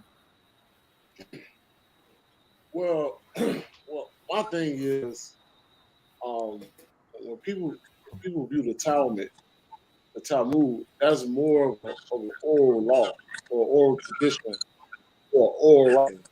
You know what I'm saying? So just say if you was with a Pharisee, it's like in the beginning, Elohim created the Shayim, but then the Talmud will give context to that from history, saying, okay, look, this is what they did, and all these things started to pass down. So a lot of things is echoing. A lot of things you can hear. Are you on Instagram, Twitter 48? Yes, sir. I follow you on Instagram. If you, I sent you. I'm saying, is it loud? You have two things. It's echoing. Somebody was echoing. I don't know if it was me. Maybe because I have my microphone up loud. Okay. Yeah. How's that? That's better. The Talmud was, the oral tradition, but a lot of them hold towards it because you gotta think that's all that they go about. Okay. A lot of people don't know 80% of Jewish people don't believe in who they call Jesus. Right. They don't believe it. Right. You know what I'm saying? So you gotta think where it stops. It stops from just the Torah. That's it. That's all they got. All that they go towards. So a lot of us, they think when you see them, you be like, oh, they don't believe in Jesus. They don't believe it. They acknowledge it, but they don't believe he was the being. He was just a person. So you got to think. You got to think on two perspectives. What do they really hold to, and what kind of things that they do on things that are passed down, versus the sect that believes that of the second coming, of resurrection, stuff like that. There's a stop. So you got to let context. You see and you read the Talmud, that's from your perspective. Okay. You know what I'm saying? Versus holistic, they believe in the Son, they believe in rapture. They don't believe in that. Because I asked the Jewish guy, I said, well, do y'all believe in the resurrection, or they believe there's another? They just believe life is right here. When it happens, it happens. So right. You got to think. If that stop, you got to go, you know what I'm saying, what they believe. The preachers always talking about like people who, what's the author talking about? Who's the author? Right. Yes, sir. And that's what brought me to that question, because I was listening to one of the lessons prior to the lesson that you gave a couple months ago.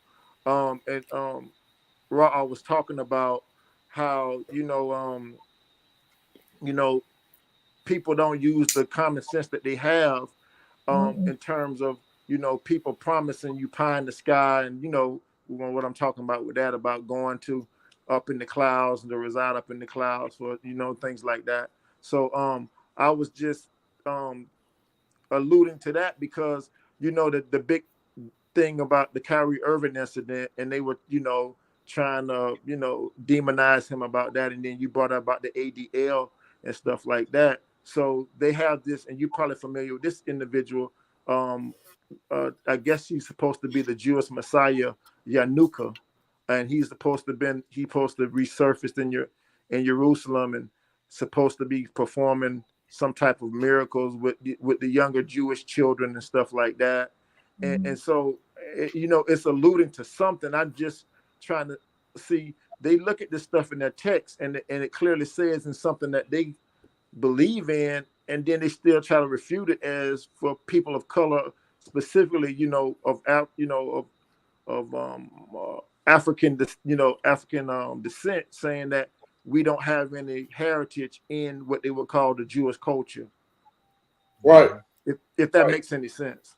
Right. He who has the last book of documentation is going to have more clout as far as people. Just imagine if you was born and somebody said, you ain't my sister, or my daddy ain't your daddy, you ain't got no proof, and that person got the birth certificate, my daddy, and he got, and so you sitting around like a stepchild, a bastard, and you like, well, damn, that ain't fair. I know that's my daddy through my history. My daddy look at me, look at my nose, and look at his nose.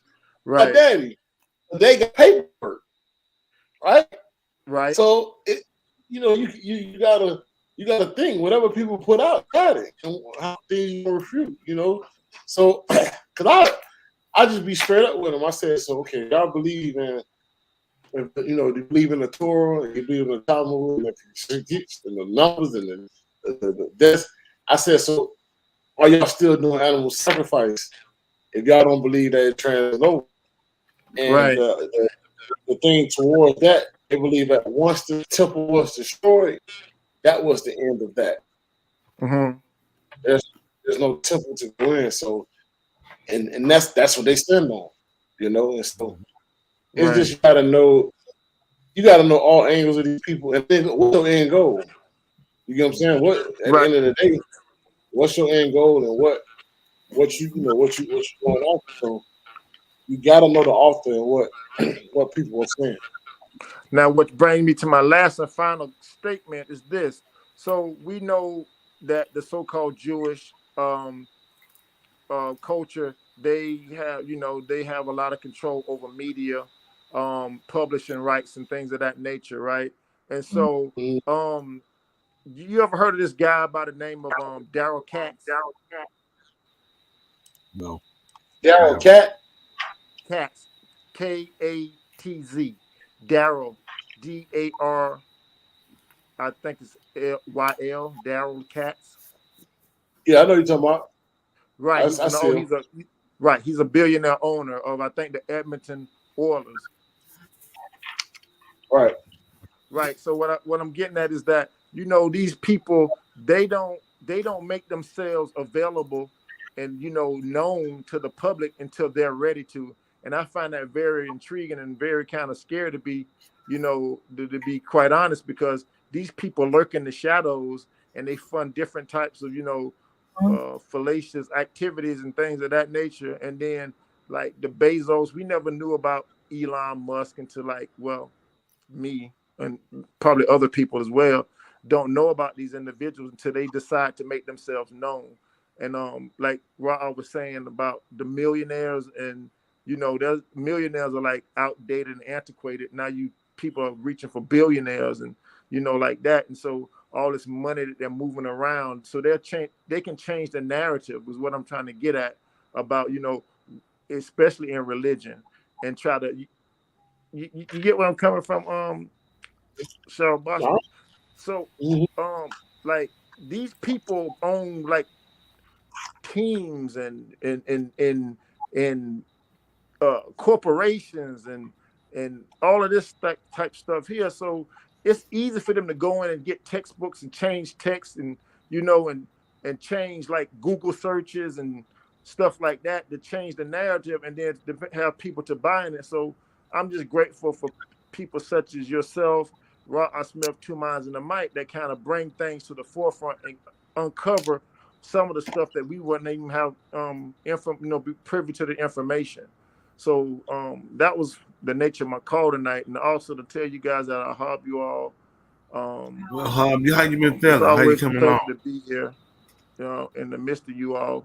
Resident Joe, I go to my appointment on the 19th of December, so I'm looking forward to speaking with you prior to that appointment with the psychiatrist, the psychologist, whatever you want, whatever the shrink. And Ms. Toole, I wanted to get with you also, ma'am, on the products, especially the toothpaste and the deodorants and things of that nature. I've tried the patches, but unfortunately for me, I have it's a terminal condition. So they do very minimal for me, but my mother, they're helping her and my wife as well. And then I wanted to also add in with you, Love Doctor, how can we get a hold of your publication, Womb Management? No, seriously.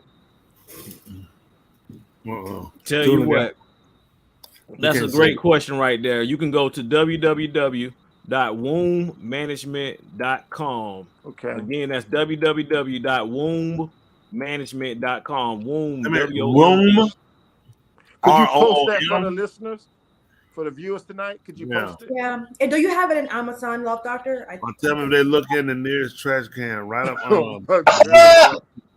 So the answer to all y'all questions, because y'all asked me all of the questions, the answer is yes. You can go to right here to wombmanagement.com. Once you go to wombmanagement.com, you can actually click on the purchase now book, and that'll take you right there to your links. Thank you. Well, how much that did the being said, people know? I have 4 things to say before I hang up tonight. What you got hit for that us? cash app. Yeah. Hit that like button. Hit that subscription. Hit that share. This is appreciate Confederate you. State 48 telling you all, I'll hob you all. You'll hob you too. You'll Enjoy get the rest of the show, and I'll be looking forward to talking to you guys very, very soon. Always, Hob you always too, great man. to see Hob you too. Yeah. The insight, everything. We appreciate having. Always. I hob you much. That's right. Always pull out for. I want to see him keep standing. Thank you. All righty. Appreciate you. All right. Good night, guys. Good night. I mean, wombmanagement.com. If they really want to know how to manage their womb. But one of the things that he did say have to say that I appreciate my synagogue, my pastor. He's been teaching about just loving each other and being together and supporting each other. And I think that's something that the schools should be spreading out, because it starts from there. Our generations is just getting destroyed by, and I feel like because leaders are just garbage. So I think I have to say thank you so much if my pastor is listening. And I really feel like this should be taken to schools and teach these kids how to care and love each other and respect each other, because it's a mess in schools. I'm getting referrals from schools. It's just ridiculous that how our kids are just being developed and taught. So I appreciate that, Yes. Appreciate you. And that's what we want to do. Nephew E. Oh, yeah, man. What's going on, Nephew E? Hello. What's going on? Hey, how y'all doing? What's up, man? How y'all doing? We see you last week. Doing all right. I was thinking about that. I said we didn't see him last week. With the popcorn in the background. I like that popcorn sizzling in the background. Oh man, I appreciate it. Just say hello to y'all. I was just listening in, enjoying everything. It's been a lot this week. But I only had two situations. Mm-hmm. My first situation was by Dion. I'm from HBCU myself. Down here in Houston, Texas Southern University. And this is my thing. Like I say, anytime a man make a song called, what was that song called when he was playing football? It must be the money. Hey, you gotta believe in what he is. You understand what I'm saying? No coaching experience, and he got a head coaching job at a HBCU college. We've been helping niggas get jobs all their life. Right on. You understand what I'm saying? That's just how it is. That's what you should expect from a man like that. You understand what I'm saying? But what really hurt me, and I like I said, this for Bostic too, Minister Bostic, I'm sorry about that. As being an athlete myself, what hurt me the most is Dion went to Florida State University. He's an icon in football, in college and the pros. What hurt me the most is some of those kids that came to the schoolhouse had the opportunity to go D1 college. Mm-hmm. You understand what I'm saying? They turned their D1 scholarship down to come to Jackson State. You understand what I'm saying? Now, I think the biggest issue a lot of people don't understand is when kids turn their scholarship down to come to a smaller school that doesn't get televised, that doesn't have, the scouts don't come to the games like they do.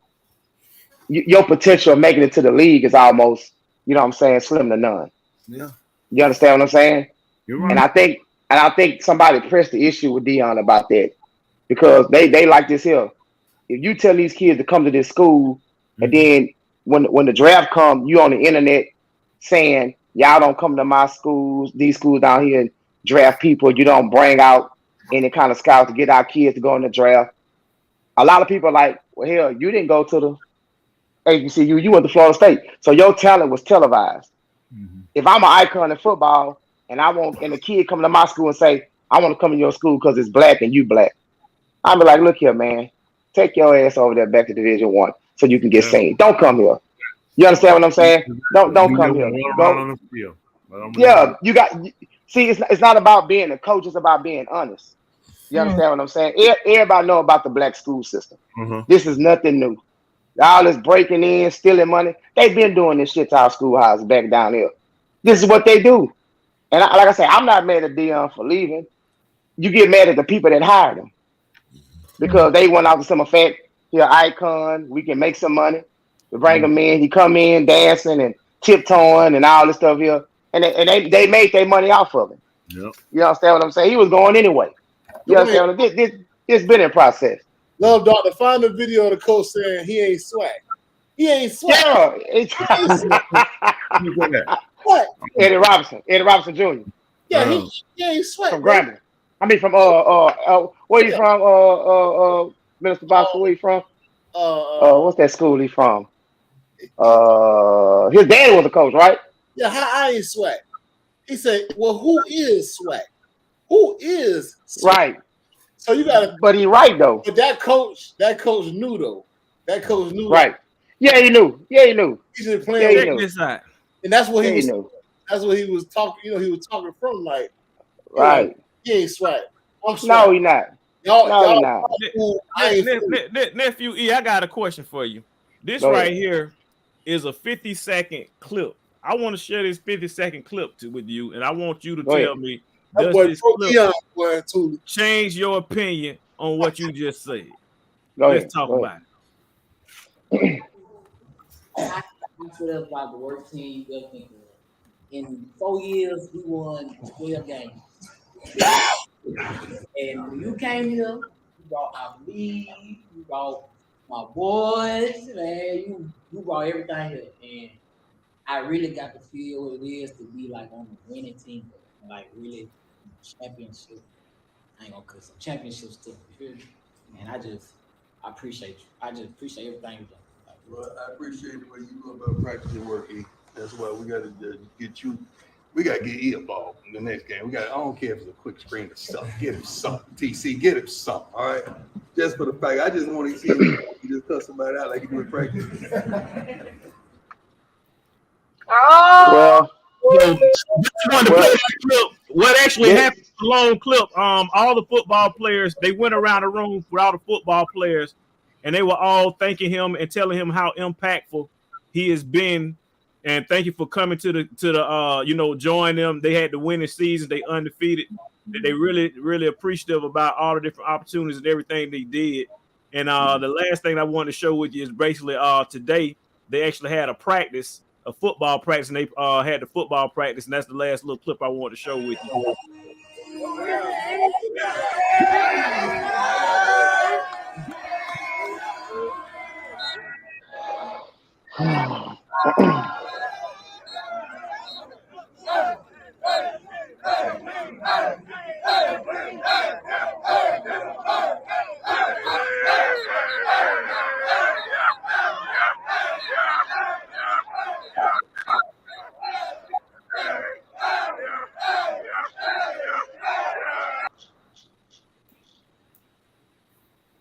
That's all they did? Oh, no, it's a long video, but basically they still celebrating, and they still all the players are saying that he's been 100 with them. You talked about those players that could have went to a D1 school, but they ended up going to the HBCU. Those players stood up and said how much an impact he was and how they glad to actually join him. And he's actually taking those players along with a lot more other players, taking them back to a D1 school. And he's also created a lot more jobs because a lot of the staff members that weren't making any money, they got up and they were just telling him thank you. And literally everybody in the whole room got up and started telling him thank you. He was almost in tears or whatever, and they got up, they took pictures, and it's just been a real good thing. And it appears that the only people that are mad are the people who were not inside the room, that was not involved, and we get the headlines, and we read headlines, we form our opinion on the headline, we don't even know the whole story. Can I ask you this question? Can I ask you this question? You just did. No. I want to ask you this. If you had, I got kids, right? I got two boys, two older sons, and all my kids are athletes. But if I had to the point where scouts come to my house, coaches come to my house and want my kids to come play football, and four scouts come in from D1 colleges, and Deion come behind them and say, I want your sons to come to Jackson State. And you got Alabama, you got Texas, you got A&M, and you got, any other college, Miami, put it like that. And these scouts sit in your room and say, which school would you send your kids to? They got an opportunity to go to these schools and play football on a higher level. Yeah. Would you send your kids to Jackson State, or would you send your kids to one of them schools right there I just named? If Deion Sanders is at the community, no, you would. No, you would. No, you would. No, you would. But no. Let me tell you, because I get what you're saying. You asked me the question. Basically, what it is, it come down. Go ahead. I went to school. When I went to school, I went like those D1 players that you're talking about. Those are my roommates. Right. So I understand the whole perspective. What it basically boils down to the value of the recruiter. If you're able to send the recruiter to convince that kid to make a decision to come to your school, then that's what you want a recruiter to do. The reality of the matter is, depending on come to your school for the weekend. The reason why the number one recruiter went to that school with Deion is because he wanted to invest in Deion. That's what it was come down to. I can't fault you for that. Now, what I will say now, hold on. Let me ask you a question. You asked me a question. Go ahead. Nephew E, have you donated to an HBCU? I went to HBCU. Have you donated to an HBCU? I went to HBCU. They say, listen, alumni never give back. As an alumni, have you donated to HBCU? What does Deion gave back to HBCU? You tell me that. That's a question. No. What have you done for HBCU? We're not talking. No. Let me tell you something. Let me explain that to you. As an alumni, I have given back to the HBCU as alumni. Now, that's cool. As you've been an alumni, have you given back to HBCU? All right. Say it again. As an alumni, have you given back to HBCU? What am I supposed to give them? What am I supposed to give them? What am I supposed to give them? What am I supposed to give them? That's what I'm supposed to give them. That's what I'm talking about. But look, listen to this. No, listen what I'm saying. Deion, I'm not mad at what Deion has done because I've seen many coaches do it. You know what I'm saying? Deion is not the first NFL player that comes to HBCU and be a coach. You understand what I'm saying? What I'm saying is you can't sit here and criticize somebody that's giving back. You ain't even giving back. You got to give me a chance to talk. You can't use that as an excuse. Yeah. You can't use giving as an excuse. You can't do that.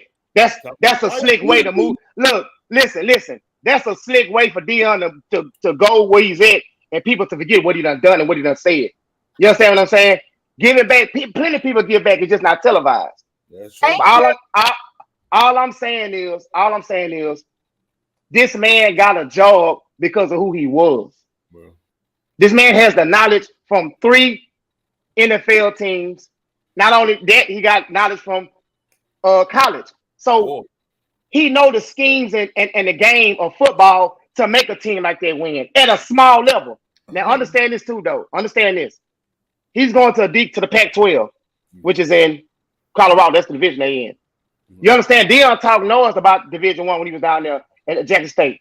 He had some back and forth with Alabama with Coach Nick Saban. Now understand something. Just because they come giving you something, don't mean that they want to give it to you. Mm-hmm. They gonna put Deion in Colorado to show him you can win on that small level. You bring your ass over here, we're gonna show you what football all about. Exactly.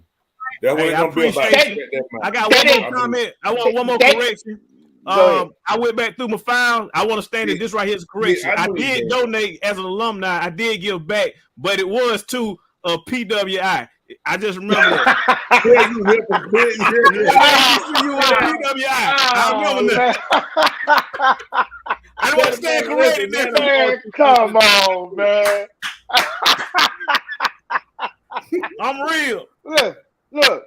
Like I say, I come from HBCU. You know, I've been in black schools all my life. You understand what I'm saying? So I know what they're about. This is like, swag. I'm not disrespecting college football on the lower level. It's all college football, but we all know what the swag is all about. You understand what I'm saying? It's like I say, this man skipped probably 5 candidates that could have got that job. He got it because of who he was. Yeah. You understand what I'm saying? Like that's something bad. You make it sound like no. What I'm saying is, who he was. I mean, no Division I college would have brought him in. Nobody brought him in. You know what I'm saying? That was my next point. Nobody said from another school said because you Deion Sanders and who you are, come coach us. He only got it from the fact because he started talking noise about Division I football. When he started talking, him and Nick Saban started going back and forth. You know what they said? Let's set him up. Yeah, I agree with that. Let's set him up. They don't come to pull you because they like you. They come to pull you because they remember what you said. Well, now understand. True. Huh? Say that again. Sharp Bostic, say that again, Sharp Bostic. I couldn't hear you. Somebody muted me, and I keep trying to talk. And so muted me. Oh, go ahead. I'm on Instagram. I've been seeing you do. I say he talking on Instagram. I think you muted yourself. No, I did not. No, you haven't been muted on our end. No, I just want to say one thing. Nephew did not answer the main question. Here we go. What did I give? I like Look it. here. Forgive that what? But what after that? What I'm thinking? What I'm supposed to give him? What I'm gonna give him? Where do you give money? Let me ask you this question: where do you give money to an HBCU? Where I'm curious. Well, that's what I'm saying. What do you give them? Where do we give tithes and offering? Where do we give donations? I hear Tuli back there. Tuli. Yeah. I know my money ain't going out of him. I need that money here. So for those people that don't know money, here to pay. Those people that don't know, a good question that Tuli, Tony asked is, you give back. Tony asked, so where do you give I got back a bunch to? of niggas right here. I need to schools? take care of. So the number one, it's a lot of different ways to give back, but the number one most popular ways that people give back to their school, whether it's a HBCU or if it's a PWI, which stands for the predominantly white institution, the number one most popular way that people give back is through their registration license plates. They get license plates in their school, and those monies and proceeds go back to your school. That's the number one way that people do it. So that's the common way to do it. So at some point, Hey, Boston, can you turn your? Let me see if I can turn your volume up, Boston, so I can hear what Boston is saying. He's saying something. I think he's freezing. That's what's going on. Yeah, okay. I'm not freezing. I'm talking, and nobody okay. No, but look, we don't. Let Boston finish his statement. Go ahead. Come on, guys. We got to keep it real. We got to keep it real. Keep it real. You if you go to a black institution, right? People rarely give back because one, what benefit is it person? The reason why they give back to a lot of predominantly white schools is because they're on TV, they're winning. We want to be involved with it, and so it's all about you want to get the presence back. Now, all them 60,000 people that's filling up Jackson State stands, where were they before Deion came? Facts. That's the point. That's the point of him getting hired. Where were those administrators that's talking on ESPN, or are we trying to give back? And why do you leave before Deion came? Facts. Come on now.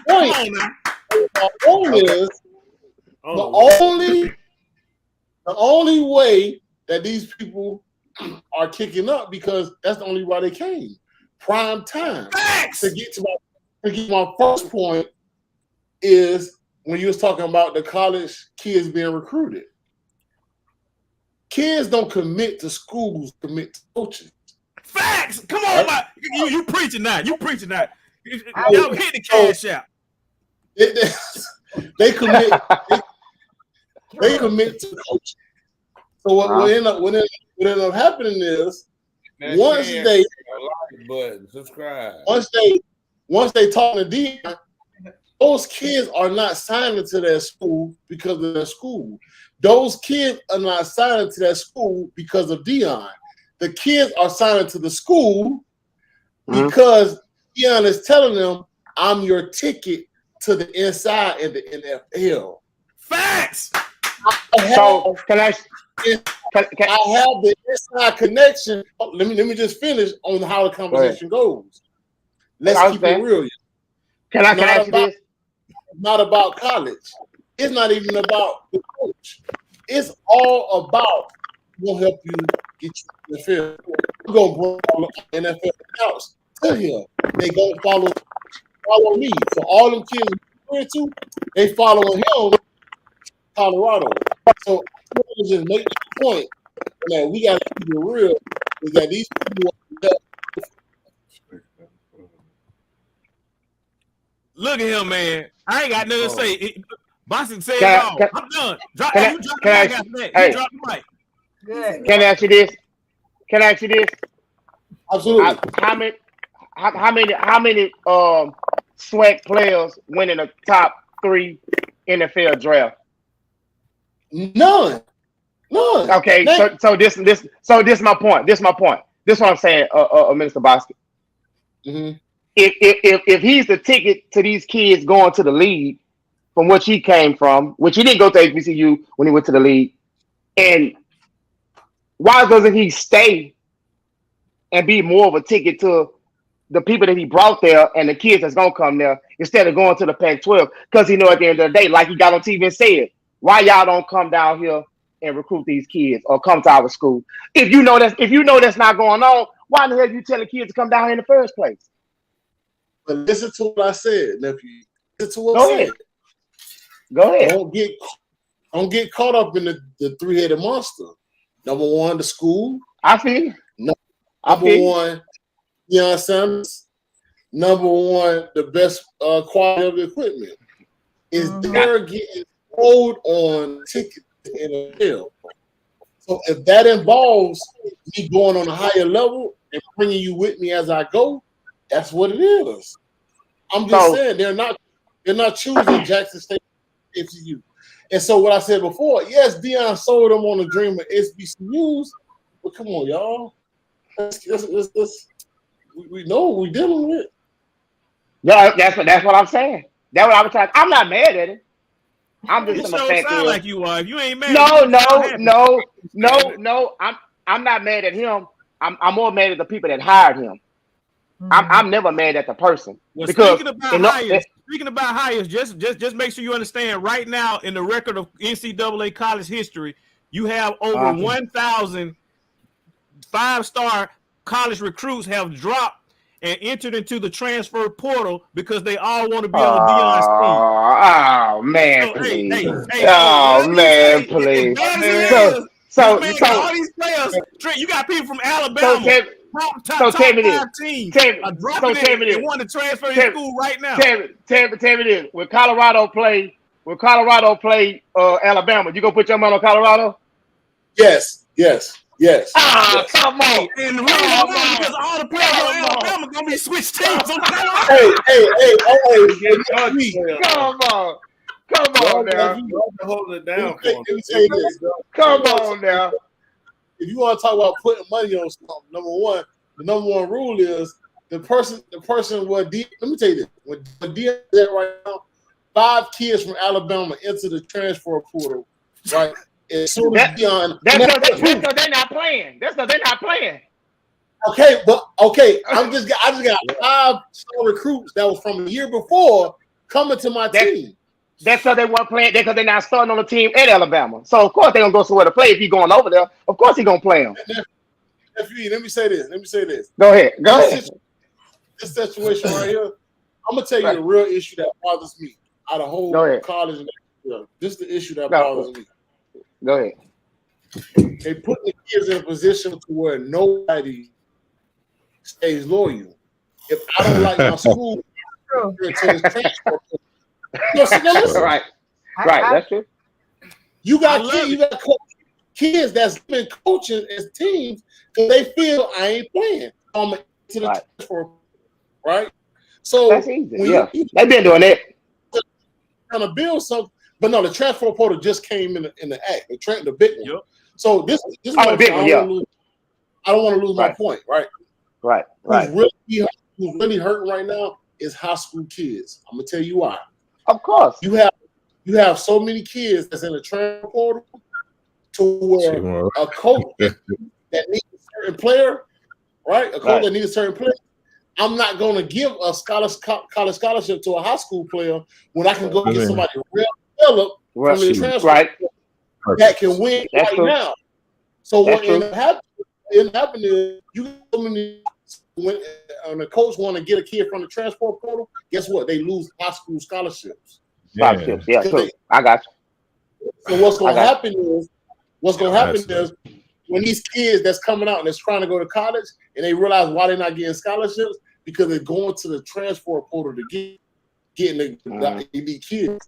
So what's end up happening is they hurting the kids from high school. So then what's happening is the pick of the litter has risen. Everybody, when a college needs somebody, they go to the transfer portal. So you got recruits that's good recruits. What they go to the school. And guess where they falling at? Yeah, I feel you. I feel you. HBCU. Yeah. They go to the big school, so they get talent. So it's kind of like they forcing it back down. But I think we should the big issue is that whole about you got to win right now. Yeah. I got one more thing before I go. I'll have y'all. They letting out, and I know Unc talked about this. Raha talked about this, but they finna let out Mutulu Shakur and next week. Mutulu Shakur. Who phone it is? Yeah, they finna let him out next week. That's Tupac Daddy, ain't it? Stepdaddy. Yeah. Yeah, stepdaddy. Yeah, that's no who named him. Yeah, they finna let him out next week because they gonna let he get to live out the last of his days as a free man, but you know he finna get ready to pass because he's so, you know what I'm saying, I think he's sick or something. I don't know what it is, but they finally gonna release him next week. Yeah, they released him because they done already injected and killed him. Jackson, there you go. There you go. The wheel. They don't let y'all just feel like they broke the wheel. You don't have to fight to go back and do it the same time twice. And that's right. You just realize, hey, you just hope people caught the knowledge. Who right. you know, he put it out those years ago. It spread it through Tupac music. He brought a lot of people to light about him. Right. He had some other thing happening. He did bring a light back to the Panthers, you know, for the fact that people, you know, resurfaced the group in the mind about a group that worked for the people at one point. Right. And then, you know, and they're provoking us now to sit back and look at how we can't, you know, we keep them from cutting off one head and you kill the body. We look at it's too many heads. We keep putting out more seeds to keep more of our people to look at, start, you know, stand up and making a change. Because I mean, they killing us out from the colleges to everything. I mean, we let them lock us up. They won't let us go lock them up. None of us can go like the Prince who killed the journalists. Everybody want to prosecute America rule. Joe Biden came out and ruled and told him that he has immunity, diplomatic immunity, that he can't be convicted for having somebody killed. But these people will lock you up, give you, you know, some trumped up, some kingpin murder charge that you'll get accused or injected or life in prison. You know, it's the fact that they can do the things they do and we have no recourse. That's, you know, that's right. To us, I think with Deion, people count on Deion saying, hey, stay here. You brought attention to other people thinking about the school, and that was more valuable than the money he's going to get now. You know, the money makes you and not what you do, then, you know, that's the person you are. For me, what I do make me and not the money I make. That's right. I'll hug y'all to the heart. Yes, sir. No doubt. No doubt. Yes, sir. A lot of time. We got that Neil. Yeah, how you doing? I'm Neil. Wait a minute. Neil. Good to see you. Good to see you. Likewise. How are you? What you got going on tonight, Neil? I'm vibing in the house. I'm just chilling. It was just me and my joint. I don't know. They've been going. That's why we've been seeing the ceiling fan.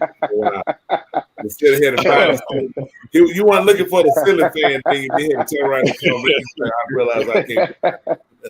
That's right. Yeah. So, what do you think about the struggle of our people and where we at for the direction we're going? I think it's an uphill battle. I saw a meme, I think today or yesterday, it was saying that it had Deion Sanders and they had Brett Favre.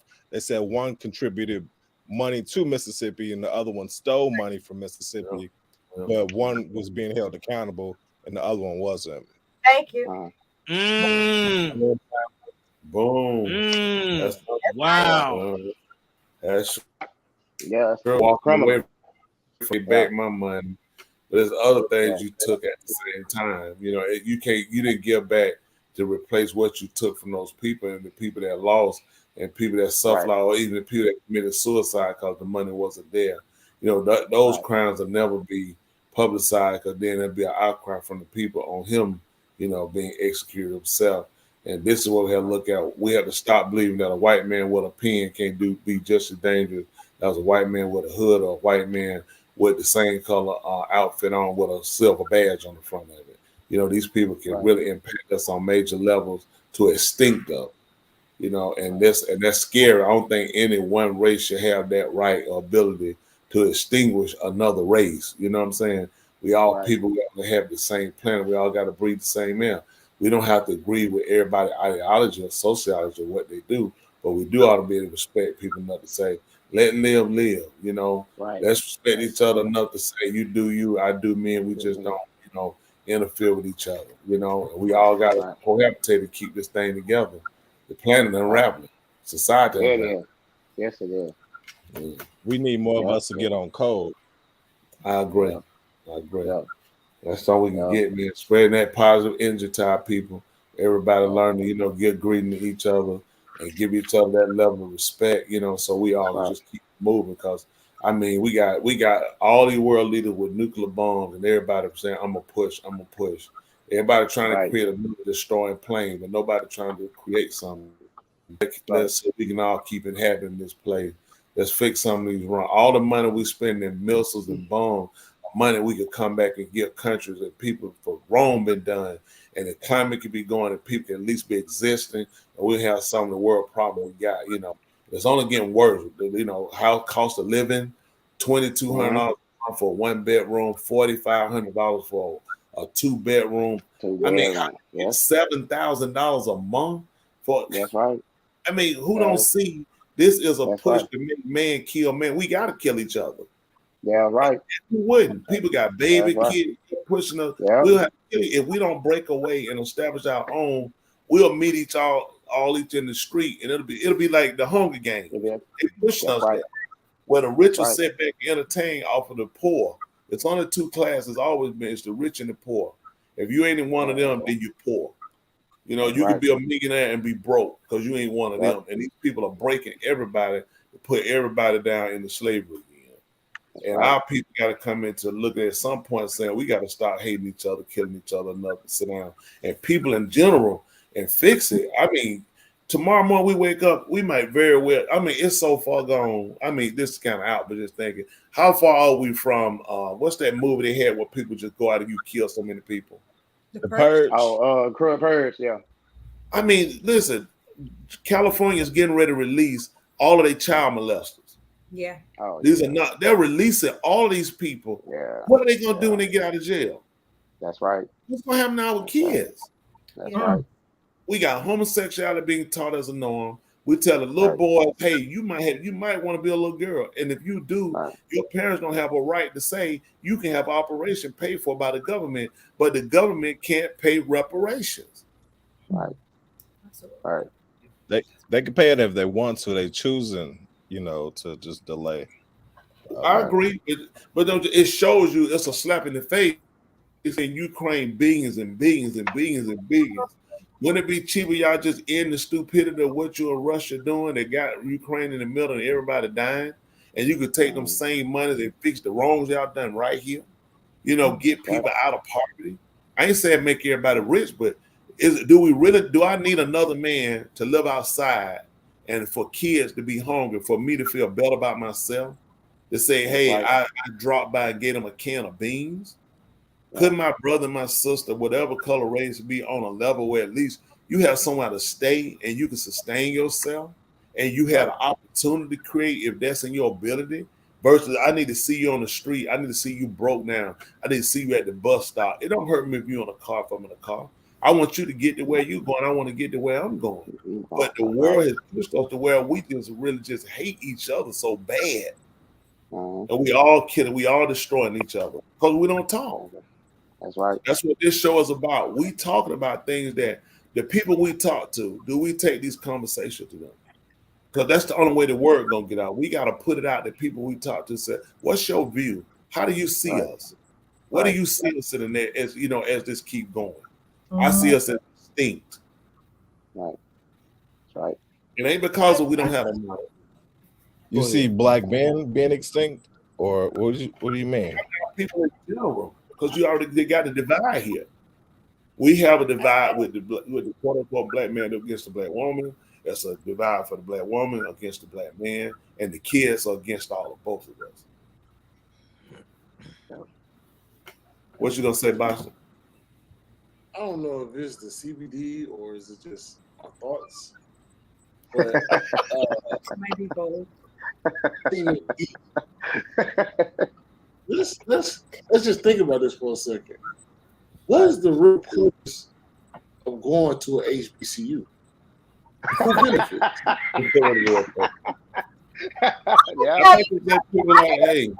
May I please answer why Let's really think about this. because I went to White High School and I said I wanted to go to a black college.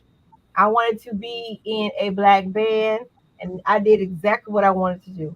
And I wanted the black experience for my higher education. Okay, what that got to what that got to do with you furthering your education? Like, why? What is the purpose of HBCU? Because the purpose of people feel good about themselves when they have grass on their field. So the purpose of HBCU is like we did on previous episodes. We talked about there is no such thing as an HBCU. When you look at the history, Jackson State is actually Andrew Jackson, is named after a white person, owned and operated by a white person. So this right here is all white people. But the reality of the matter is, the most common reason that people go to HBCUs is because HBCUs actually accepted them. They have lower standards. Oh, I got more. I lower testing scores.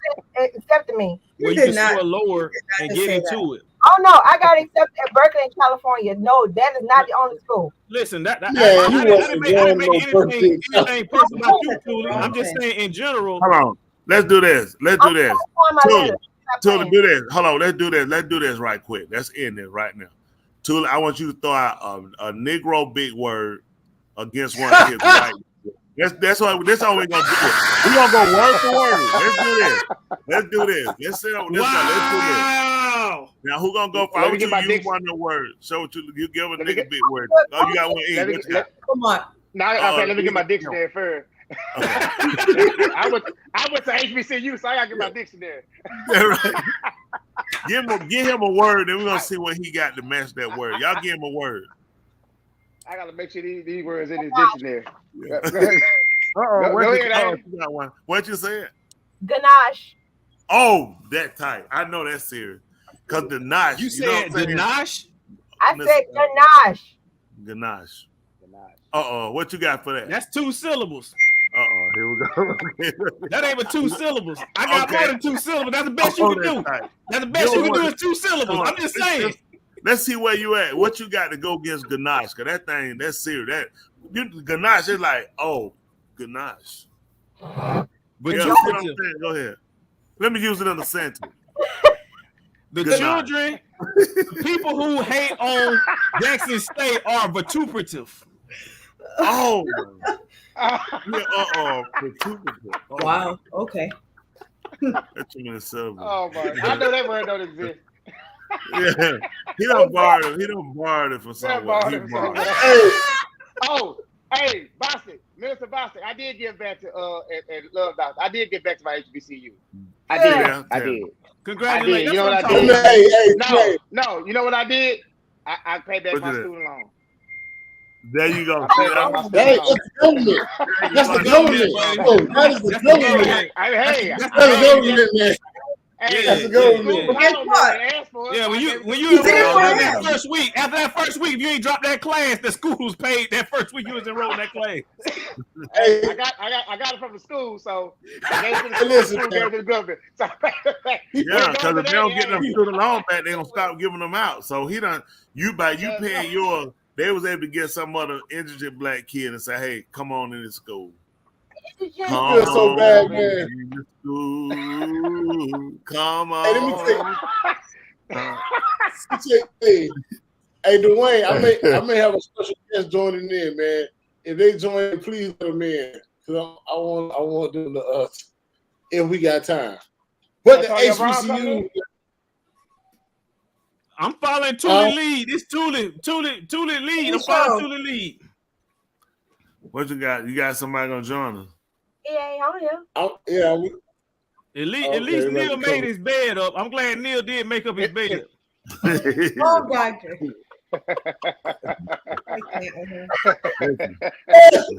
You're right. Now look at his. I said, he said, "Hold on, I'm back now."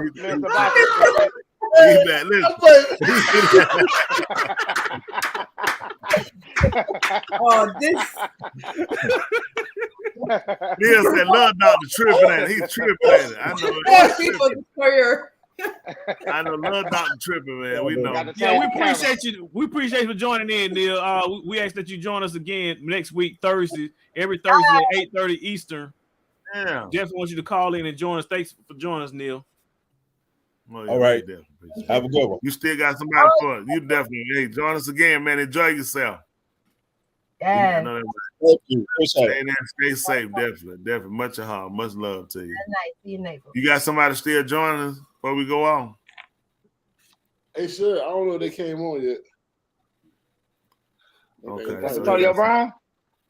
Antonio Brown. He said he said Antonio Brown. Hey, while we waiting, I just want to put in another special request.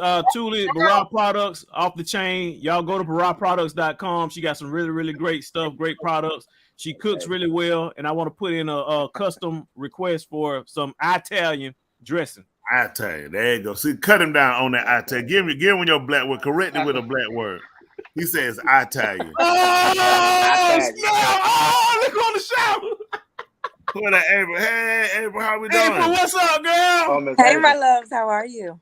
How you doing? Good to see you. I'm seeing what y'all doing. I'm in my bed, and I heard y'all was causing some foolishness over here tonight. Wow. I'm over here behaving. How you been doing? Traveling, giving out the women, trying to get these women straightened out. You're married, aren't you? Nope, I quit. No, they're not gonna let you quit. No, I know, but they're not gonna let you quit. Oh, it's not about what they gonna let me do. It's what I'm choosing to do. You gotta buy my courses and stuff. It's automation now, doctor. Oh, it's automation.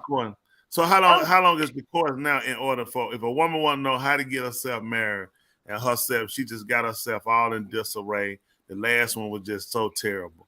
What would she need to do? How could she get that and find out the course and how she could get in it and get it going and get herself together? And you can get yourself married in 1 year. Oh yeah, we had a 90% success rate of women getting engaged and married in a year. That included my daughter. So number one is choosing to be a different kind of woman. So where you are right now is based upon the woman you've been being. Well, that woman don't attract protectors and providers and men that want to marry her. Yeah. So you have to switch out who that woman is and become the woman that gets what she wants. Meaning embrace your femininity first and foremost. That's right. Mm-hmm. That's the number one key. That's the part that most women don't want to do because we're in work mode. That's why I quit. I'm like, y'all too hard. I can't. It's too much. Facts. And so, but at the same time, the men have to make sure they're creating a safe space for a woman to be feminine, because there's levels to femininity, baby, based upon what you get. Everybody doesn't get the same level of my femininity that another man get. Yeah. Because if your presence, not your words, but if your presence doesn't say protector and provider, my defenses go up. I'm watching you. Because my energy says I'm in the presence of a grown male, not a grown man. So if you want that woman to be that feminine woman, you have to make sure your energy, your presence, your spirituality, and everything about you says, I'm a grown man. I am safe. You can rest here. That one, Tell it. I like that. Tell it. Right. Mason chapter verse 1 all the way through. And Revelation. It broke it down. April. Go ahead. I'm sorry, Freeze. Go ahead. No. I was gonna ask. Listen, do you find it hard trying to convince women to be more feminine? And do you feel like it's because they feel like, it's no men out here and everything is left on them? Or it's really kind of easy convincing women to embrace their femininity? You know what? Pastor, it's harder only because I have to take it back a little bit to kind of give you how we kind of got here. So we hear a lot about this modern woman, and they want women to go back to what women were in the past. But I think if we really take a deep dive into why women got this way. Now, feminism, I get it, but I don't. Because feminism wasn't really for us as Black women because we ain't had no rights like that, no way. But I get it. So if we go back, and nowadays we hear people talk about this modern woman. Now, there's no such thing as a modern woman without a modern man. The fact that we are using technology means we are both modern, period. Correct. So, if you use a microwave, if you use a cell phone, or if you use your little chirp to open up your car door, we're all modern. What we're having an issue with understanding is a lot of our mothers and grandmothers, back in the day, women did not have rights. So because women did not have rights, and I hate to say it, but I got to give it to you. Men created the gold digger. Because women didn't have rights, what did we do? Our ancestors had to go for the man with the biggest bag, because women could not even get a credit card in her name until the 1960s if she was single. She had to have a husband. So when you figure going all the way back through history, women were not deemed as pretty much dang near humans. We didn't have a right to even be in our own body. So we had to choose men out of survival, which means this old school girl, old school woman that a lot of these men are talking about, she wasn't necessarily happy. She had to live. And when you think about it, when daddy passed away, look at all of the other families he had on the side. Mama couldn't leave. Grandma couldn't leave because why? She had no rights, nor did she have an education. So now what happened with those women, they taught their daughters, do not depend on no man, because they did not have the ability to go and take care of themselves, to be able to put us in a position to where I could look at you for the man in you, not for the money in your pocket. We didn't have that luxury back then. So now you're dealing with a whole nother demographic of women who have been taught, girl, you can't depend on no man. They're going to abuse you, have your own. And it's coming from a place of a lot of these women, our mothers and grandmothers were abused. They just didn't say nothing because where the heck they going to go? They don't have money. They don't have the ability to live. So now what these men are saying now, we want these go back to these women back in the day. They don't even realize they're asking for a level of suppression and oppression to a degree. So now what we have is these new women that were taught, let's go get our degrees in our bag so we never have to deal with what our parents dealt with because of the abuse that a lot of our mothers and grandmothers dealt with because they didn't have any rights. So now here I come talking about, let's talk about the balance, ladies. The type of men that you come to me for, that woman, he ain't really interested in her. Now there's a man for that demographic of woman, but you don't want him. So it makes it harder for me to have to have this conversation of balance because it's so deep seated and rooted, especially in Black women, that I have to take care of myself because my mother was abused. My mother didn't have rights. My mother had to go through so many things, and my grandmothers, just so they could survive. So we don't talk about that part much. We only talk about what women aren't, but we don't talk about how they got there. So it was not just one-sided. Yeah, it's not just one-sided. We have to really go in deep and look at that because by nature, women aren't that want that masculine by nature. Something happened, something wasn't clean in the milk to cause us to have to stand in where our men have been stood out. Right. So it's harder for a woman to allow a man to lead when a man is out of position. Nobody can take your position unless you have given it away. And if you think about it, our mothers and fathers, their parents, they weren't loving men. They were workers. They didn't have any emotional intelligence or any of those things. So now, we're dealing with women are saying, okay, we have evolved.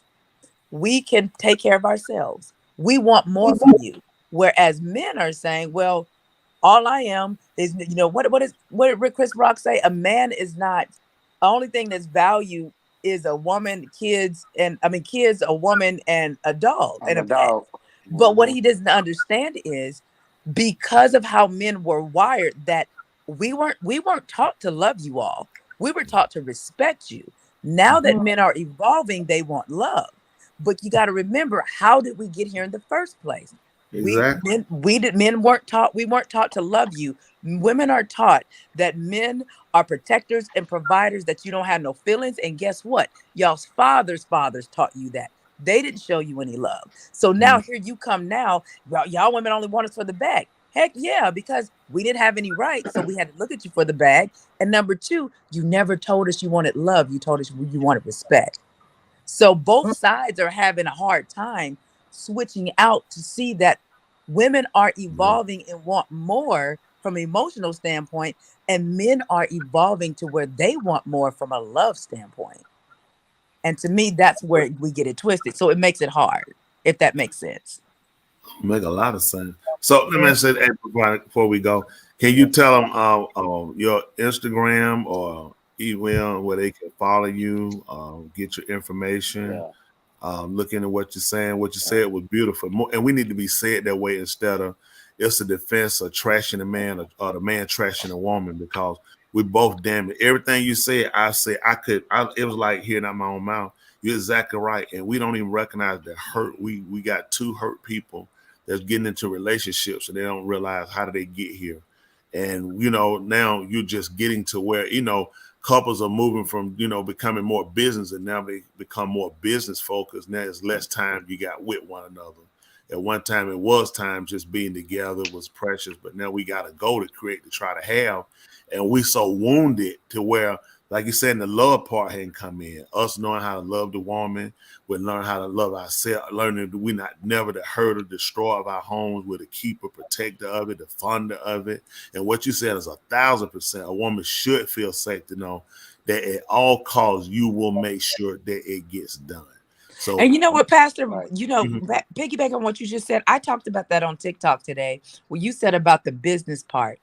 And you're absolutely correct, because what I find is, when do we become content? Everything is about the bag. When do we get to a place where we are actually content? I know for me, everybody assumed that I'm going to be with this power couple kind of guy. That's not what I'm after. Because what happens is we don't get to actually connect because we're always focused on a bigger goal. When are we actually content and can live? I went to the barbershop to get my haircut today, my lineup in the back, and they're like, "Oh, so Miss April, what's up? What's next for you?" I'm like, "Nothing." Well, what do you mean? What's nothing? It's like, why can't I just be? Why does there always have to be something that we're reaching for? Why can't we be content? What happens when you get to the position where you've had success? You made millions of dollars. Most of my friends, I would say 90% of my friends and I were our first generation millionaires. We've crossed that threshold. And we sit around and talk about like, okay, so we made it. Now what? Now we looking around at each other like, okay, so where is the big bang and the lights and the confetti and all of the stuff? It's not there. So when do we get to a place to where when it's no longer business, it's no longer trying to get to the bag, but we are content in what we have? If every time I go on Instagram, which is why I'm not on as much on social media like I used to be, because everybody's trying to sell you something. Everybody is trying to get to that next place. It's all about marketing and branding and do this and do that. And I'm like, but we're not living. And we turn around and everybody's dying left and right at 50 years old, 49 years old, 60 years old.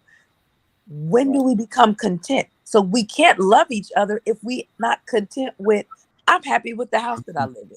I'm happy with the car that I drive. If opportunity come and presents itself and I make more money, I do. But if it don't, I'm cool where I'm at right now. There you go. We don't have that. And that's what we got. You're right. And you know what you're saying is true. Because if we don't have conversations like that and people realize that. Like you're saying, everybody's trying to find how to get rich, and then realize if you're not content with yourself, it's not the money. Money is something you'll chase, and you'll keep chasing, and you'll keep running. You'll realize you had never lived your life to just learn to be content with certain things. And realize it's more to life. People dying, your health, having your mental state. It's things you really hold as precious as you get older. When you're younger, you don't think about it because you're trying to get there. You're trying to meet people. You're trying to do all these things. You realize you just ran a rat race with people. And eventually, you'll become irrelevant, and you didn't realize you need to be relevant with yourself rather than count on other people to make you relevant. You know, people want that attention. Learning how to get attention without putting yourself out for the wrong intent. You know, and getting attention. Right. But definitely, I said they posted at the bottom too how people can follow you or, you know, get the information because you said some great things. And now we definitely appreciate you coming on and doing that with us and helping our listeners because that's what we're about. We just want them to listen and consider, you know, what can we do and add something. They was talking about earlier about contributing back to, you know, giving back to your colleges. And I think, or giving back to your communities. I think when you come out from the mother's womb, you go out to produce something and make something out of yourself. And that is giving back, by making a difference, knowing who you are, you know, contributing. Everybody has a hand in this world, whether it's to the good or the bad of it. And if you're doing your positive part, like she talking about energy, people have to look at what you're doing. It's energy based. And, you know, you have to have fuel for energy, the information, the people you surround yourself with, and the things you care about. And what's the most important out of everything you got? Can you be happy with you if you had nothing and nobody else? Absolutely. And the pandemic showed us that people weren't worried about money as much as they were worried about my loved ones. And I say the pandemic was nothing more than the feminine energy rising up, because the feminine energy causes you to have to go within, and everybody was sat down because the world is in balance. It's all a masculine patriarchal system. So the feminine energy, in my opinion, for 2020, it rose up and said, wait a minute. We are so left field, there is no balance. And it caused people to have to go within and say, what have I been doing? Yeah. You know, what does my life look like? So I think if we get balance and we have more conversations like these that you guys are bringing, that we can get better understanding, but we got to heal ourselves. And as I say, we have to make those identity switches in order to get to that next level. That's right. You know what, April? I'm glad you brought that up. Miss April. Yes, love. Hold on. Go ahead, nephew. Yeah. But I'm asking Miss April, does that come with family secrets that people need to sit down and expose? You know, when you have family reunions and stuff like that, when people are having fun, that the older people need to sit down and expose some of these secrets that have been going on within the family. You think that's a big problem, that people don't talk and tell folks the reality of where they come from and what have happened, so they won't follow the same trend? You said something right there. I deal with that in my family now. Like I told my mother, I said, Ma, I don't know you. You know, a lot of the things that I'm finding out now, I could have avoided, but you guys don't talk because you don't want to be seen as I was this or I was that. Well, we could have saved a lot of this foolishness that our family has dealt with if they would have talked, or the family secrets that are coming out. And it's like, okay, I knew there was some, but why is it so hard for you to discuss? You know, why? But I had to learn how to accept them for who they are, because that generation that came before us, they don't do no talking. They will take stuff to their grave. They don't do they will not. Or you get the I did the best that I could. I get that. But since we're alive and all of us are in the same room, can we have this dialogue so that we can actually clear the air? And it was so funny because I dealt with, and I wrote about it in my first book, sexual abuse from the age of 5 to 17. Well, my mother blamed me for it, right, throughout the years. Fast forward to 2019, Christmas Eve. We have a family conference call. It's 6 of us, 3 girls, 3 boys. My mother finally exposed that she was molested at the age of 5, and by whom? So I'm like, in my mind, I'm like, wait a minute. So how is it that you didn't want to believe me, but now years down the line, you exposed this is what happened to you? So why was that so hard? Like what? I guess when they're ready. But at the same time, it would have repaired our relationship because I would have saw that she went through the same thing I went through, but she denied it. She said, "Well, you know what, April, it was your fault. You wore short skirts. How we wore short skirts and we was in a Pentecostal church? Where?" Yeah. Right. People need reason. Right. People need reason. Right. So it's like there's so many secrets that, and I found out even this, recently. My cousin has a book coming out. I said, "Oh boy, you might want to wait till your mama died before that one come out." Because, bruh, this I got your back because I've been in it from my first book, but this is some deep stuff. But we have to talk about it because that's how our environment shaped us. So I agree with that. Yes, ma'am. Yes, ma'am. Wow. Well, that's good. April, Hey, Miss April. I want to say this for Dwayne. For Dwayne, go.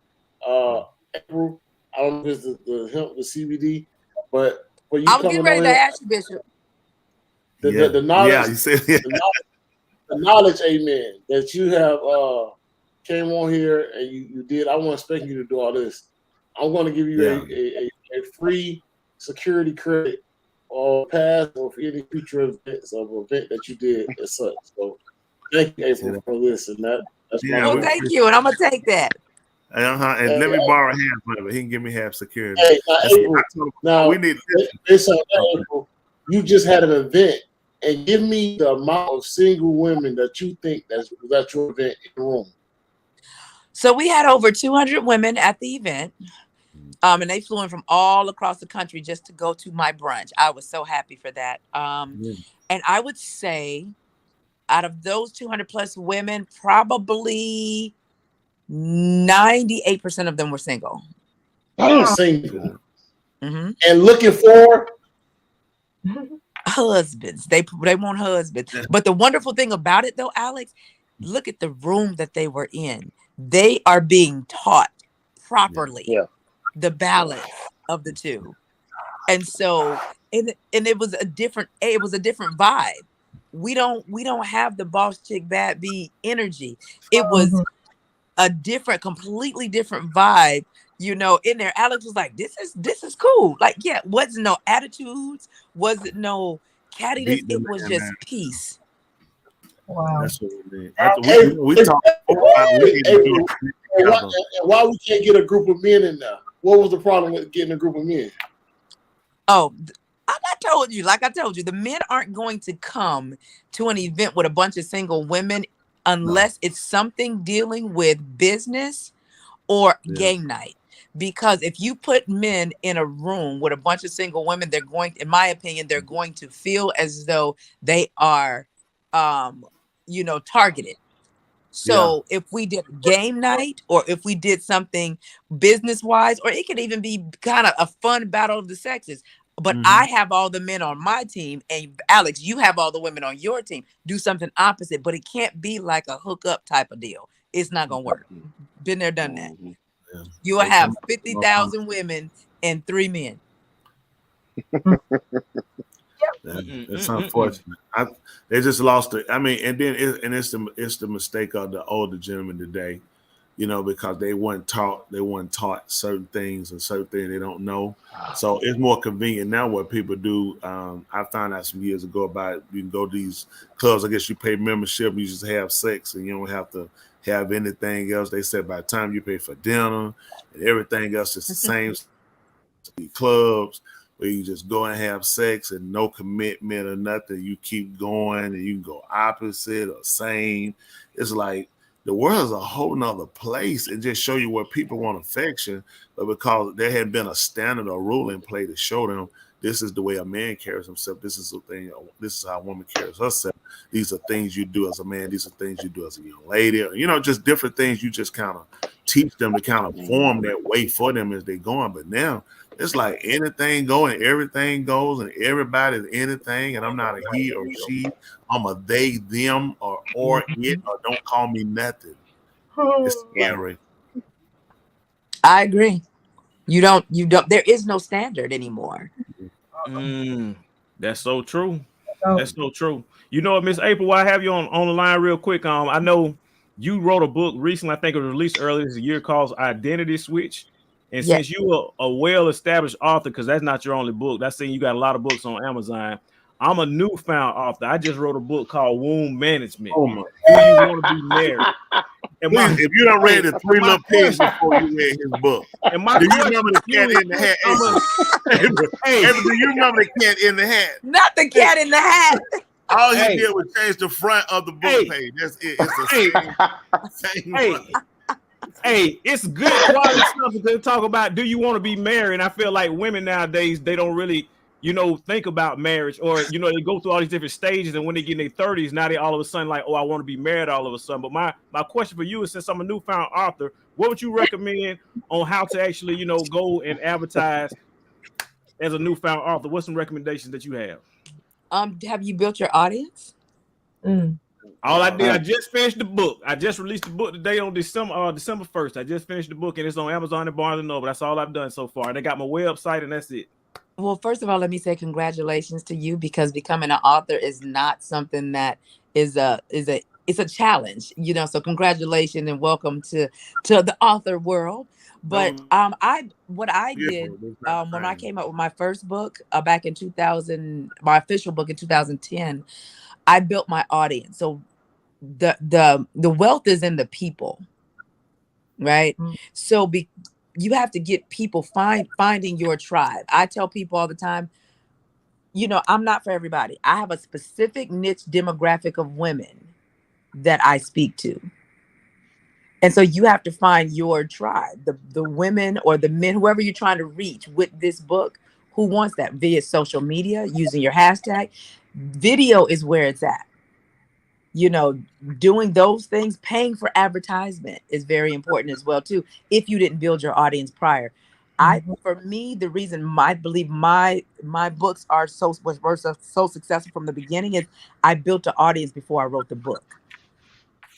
So my first book cover was out 6 months before my book came out. So it was circulating. But since you didn't do it that way, you have to build an audience. You have to let people know that you are the expert in what you're saying, And you said the book is about women getting over 30. Now they want to get married.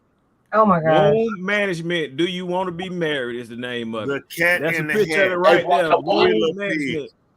Do you want to be Hey, married? this what I want. That's it Man, right listen, there. man. First of all, that man came A hard copy of it.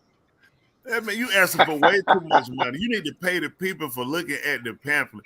But what is what is the premise of the book? All right. So the premise of the book, that's a great question. I'm glad you asked. The Yeah, premise well, of I the do book want you to is centered around, do you want to be married? So what I'm doing is right here, I have different chapters. One chapter is called Poor Womb Management, because it talks about how to decrease your chances of getting married. Women actually need to know there's decisions that they can make right now, growing up from a teenager on up, that can actually Wait, go decrease through their the chances title. of marriage. Go And through it's the also- titles, Dwayne. Just go through the titles. I want her to hear the titles. All right, the second one is good womb management. So in good womb management, it talks about how to increase your emotions, your chance of getting married. It talks about different type of nurturing, being feminine, and it talks about the conclusion about family first, things of that nature. Therapy. I can't stress how much women actually needs to have therapy. It also talks about the whole phase as far as poor womb management, casual sex, nude photos, tattoos, piercing. These are all different types of things that can actually go, and be counterproductive to a woman who wants to get married. So But you do know they doing these things with men, right? Like, especially if she's a single mama. For every single mama, there is a single father. So you do know. Thank you. You do know all of this stuff that y'all be telling women to do, that they doing it with one of y'all. Oh my gosh. So they doing it. They doing it with a lot of. I mean, they not doing it by themselves. So you say if they sexing, they not sexing themselves. That's what I'm saying, Bishop. That's all I'm saying. Then I tell you, if you read the cat in the hat, the three little They not sexing themselves. You right. They shouldn't be sexing themselves. You right. Oh wait a minute, they is sexing themselves. That's some of them are. Some of them are. But if that's the case, if they're sexing themselves, that's good womb management. Oh, it is, man. Bam. Look at that. That's good womb management. Because if she don't know what she like, how she gonna tell you what she like? Oh, That's good womb management, ladies. I wasn't expecting that. Don't do that. Listen, April done turned to late night. I mean, all I'm gonna say, because hear me out. This is what I mean. A lot of times, y'all will go in here, men will say what women need to do, but act like women are doing it by themselves. And we're not. They're not doing it by themselves. And when I hear this talk about the single mom, and see, I wouldn't get with no single mom.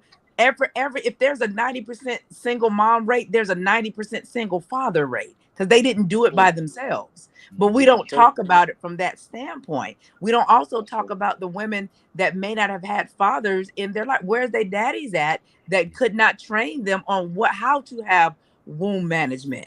You know, those type of things. So I mean, I agree. We should have those things, but I think a lot of times we are told what we're supposed to do and how we're supposed to be by a group of men, but they don't realize we're doing it with y'all friends. So why don't we teach the men to have discipline?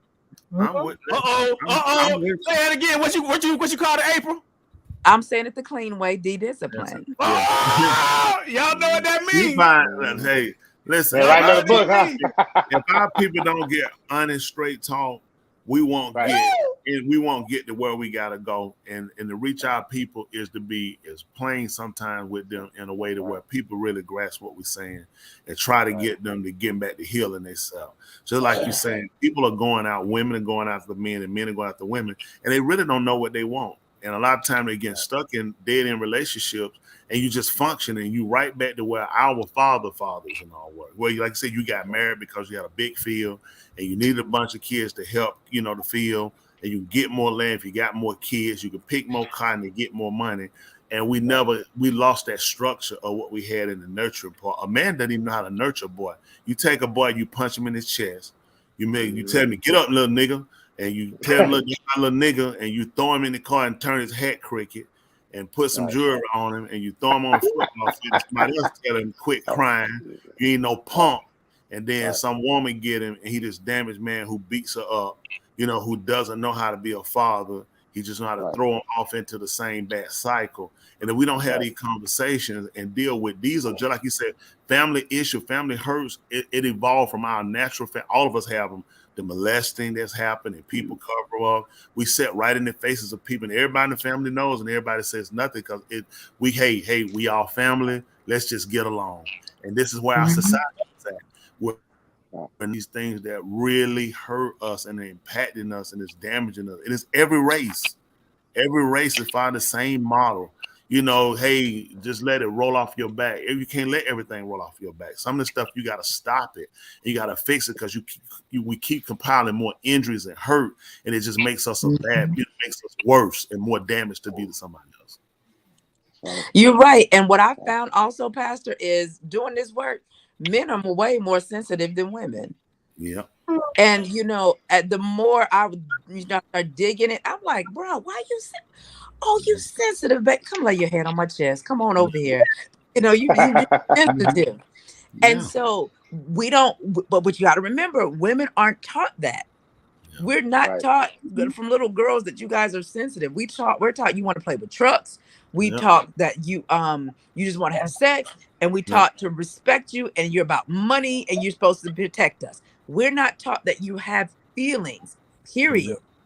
We're never taught that. And so because of that, now we're seeing things are imploding now between the sexes. And so it's like women have become like, man up, where the man is like, can you hold me? It's like, bruh, it's a role reversal. Like, what are we doing? And so because of that, like I said, these conversations have to be taught, especially, I believe, men. I look at men as the leaders. When a man is around, I expect you to have a solution, period. Yeah. I expect to be able to go in a room full of men and not have to worry about anything. I agree. Because when they say, Alex sent me something the other day that said, the man was saying the women don't know how to allow a man to lead. I said, well, he should have never been out of the position in the first place. Wow. You don't have Wow. to. You don't have Exactly. to ask somebody to lead if you're in the leader position. Elite. That's right. Come on now. You're right. So is That's it that right. women don't know how to allow you to lead, or you got out of position for whatever reason? Miss April. Yeah. Yes. Does the and I didn't mean to cut you off. I'm sorry. Oh, go ahead. Does the system, the government system, do they play a big role in division between male and female when it comes down to a man? And that's any man. That's any color. A man being a man in the world when it comes down to being a man in his home. Does the system play an effect with that between male and female? Do they have an effect on how certain women act? Because certain women use the system as a way to, come in and try to push their way from a man not being the leader. Yes and no. Okay, I'm a little hard on this part, only because if I have a nose on my face, my nose is going to be a nose regardless of what is going on around it. Period. So, to me, yes, the system only works if you abide by the system. If you choose not to abide by the system, it doesn't work. So just because women were, especially Black women, were given more power in the workforce when it's in corporate, it doesn't mean that you step out of your position as the man. Period. Now, it doesn't mean that she cannot use her mouth to try to emasculate, but at that point, you replace her if that's something that you're not willing to deal with. Facts. So, but that doesn't mean you step out of your position as that man. It's just like when they say, well, you know what, but look at what they did to our neighborhoods. Yes, they brought crack and gun to our neighborhoods, but who told you to pick up the gun and who told you to smoke the crack? That's right. Come on now. Right. That's true. So, yes, it's there. And there was a picture when my kids are 28, 26, and 24, and my youngest two are my boys. When they were in high school, like maybe 10th and 11th and 9th grade, I showed them this picture. It was of 4 Black men. One was a judge, one was a bailiff, one was the attorney, and one was the criminal. And I asked my son, I said, babes, tell me what you know about this picture. Tell me what the difference is in this picture. They couldn't figure it out, and I finally told them. I said, all 4 men made choices. I'm not saying the system was not rigged against us, but I'm also saying that we didn't have to play into it. So just because something is out of place or put in place to cause you to stumble, it's up to you to decide if I'm going to make a choice or not to go with what's put in front of me. Crack wasn't my thing. I didn't smoke crack. You can't tempt me with no crack. So that wasn't my thing. What we have to start talking to people about, in my opinion, is the choices that we make. Everything in life and where we are right now is all based upon the choices that we made. And we have to take accountability and responsibility for that. So although, yes, women know how to emasculate, women know how to use their mouths as a weapon, that does not mean that you are no less of a man because of that. Period. And so I'm just one of those people that say, if you gonna be a heart, I be want to say, if you're gonna be a heart, nigga, then be a heart. What you doing? And because I got that little hood side. I call myself refined hood. I got that little refined hood side. I'm from Oakland. I'd be like, wait a minute, I can be girly, but if we're gonna be about that life, man up. Don't talk about leading me anywhere and you won't man up. If you gonna let the system run you, you not equipped to lead me, because that means you are going with the flow instead of setting the standard. I can't follow that. I can't follow that. So yes, the system plays a part if you choose to buy into the system. But if you choose to have a standard for yourself and for your household, that's a different ballgame. Because if I'm honest with you, feminine women crave masculine leadership. Yeah. We crave masculine leadership. I am a freaking butterfly. I am Peter Pan. I will be all over this place, walking down the beach like the lady on the Summer's Eve commercial, if you let me. We need that containment of masculine energy. But the problem is, I have to be able to trust you to reel me in without being domineering and trying to be the ruler over me. I need masculine leadership. Feminine women need that. But where is masculine leadership at? Or is it the pointing of the finger? You're under my thumb. You can't do this. You can't do it. No. The reason why y'all love us is because of how we flow.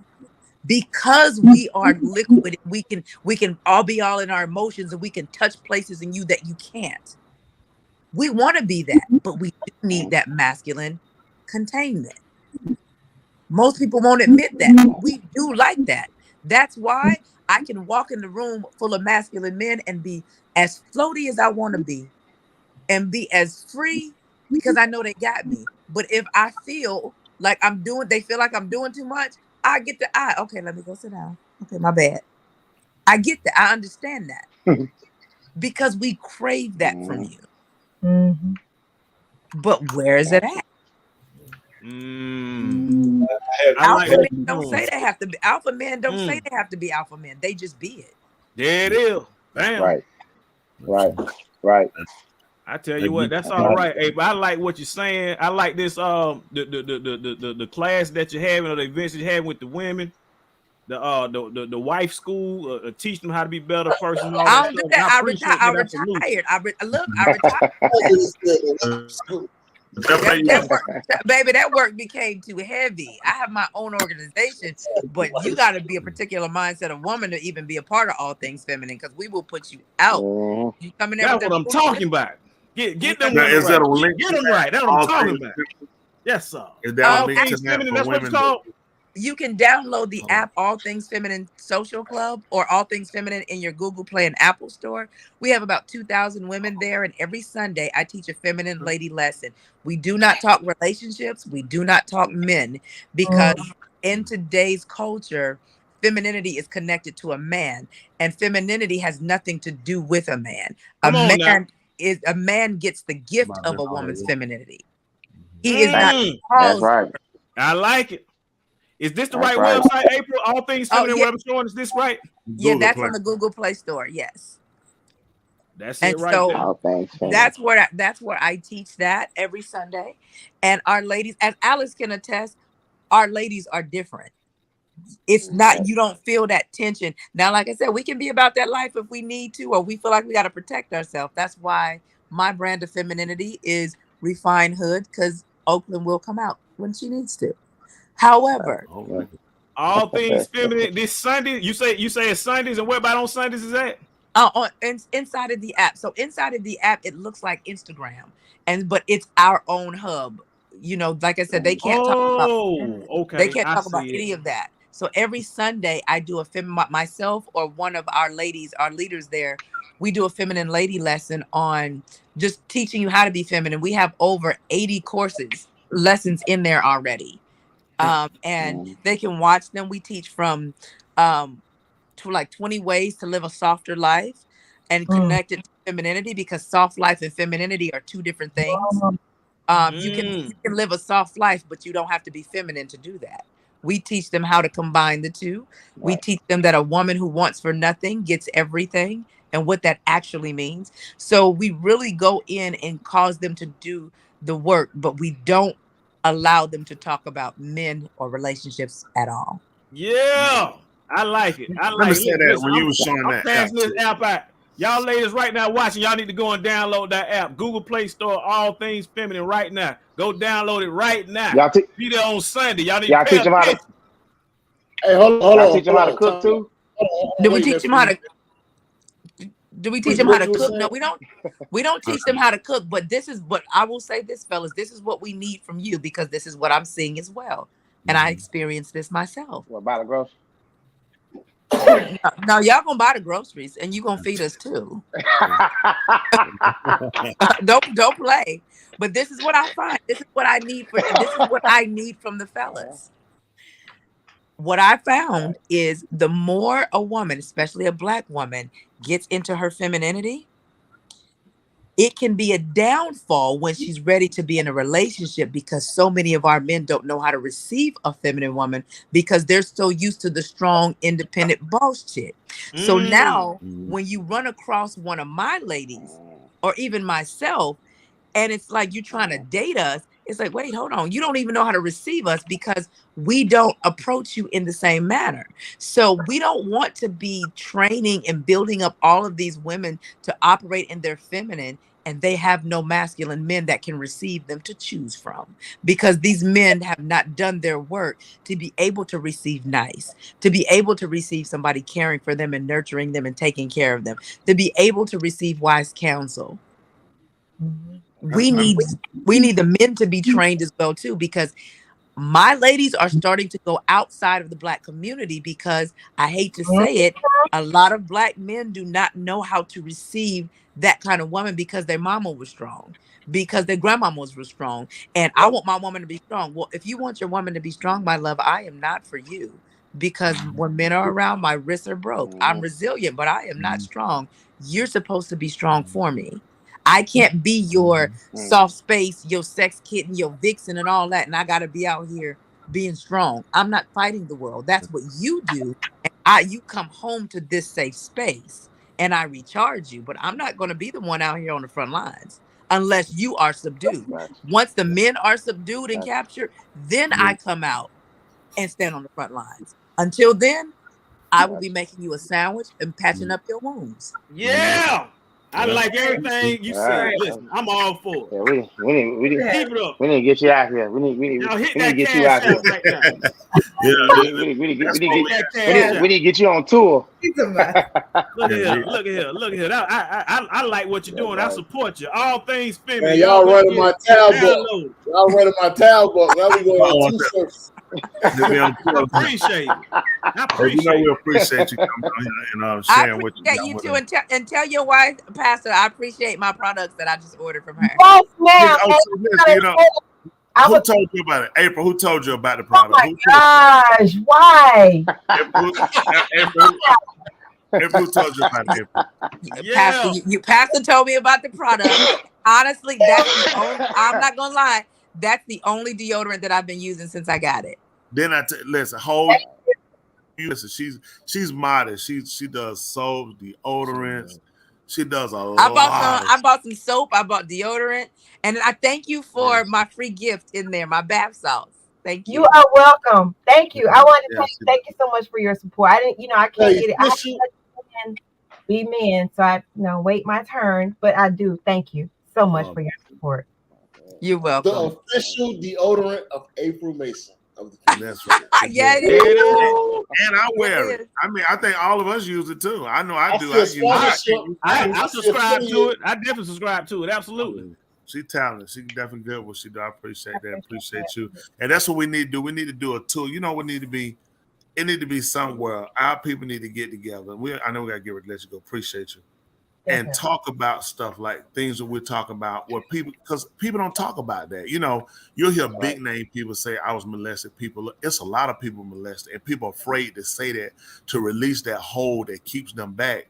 And these are damages that people are getting. People can mask themselves with money and jewelry and clothes and things, but it's a lot of us hurting, and we've never discussed and we kept it held and we said it doesn't hurt us, but it does hurt us because that person has that over us, and we had that fear over us that we did something wrong. It was our fault, and you're gonna be blamed, and it hurts you in life as you go and what you can contribute and giving your part to other people, because we all fuel and charge each other, whether people believe it or not. That's how we procreate, our taking the two energies and creating another ball of energy that grows and it continue to grow. And that's how we are. We energy passive, but we got so much negativity and bad infused charge energy because we don't talk about real issues and things that hurt us, how to fix it.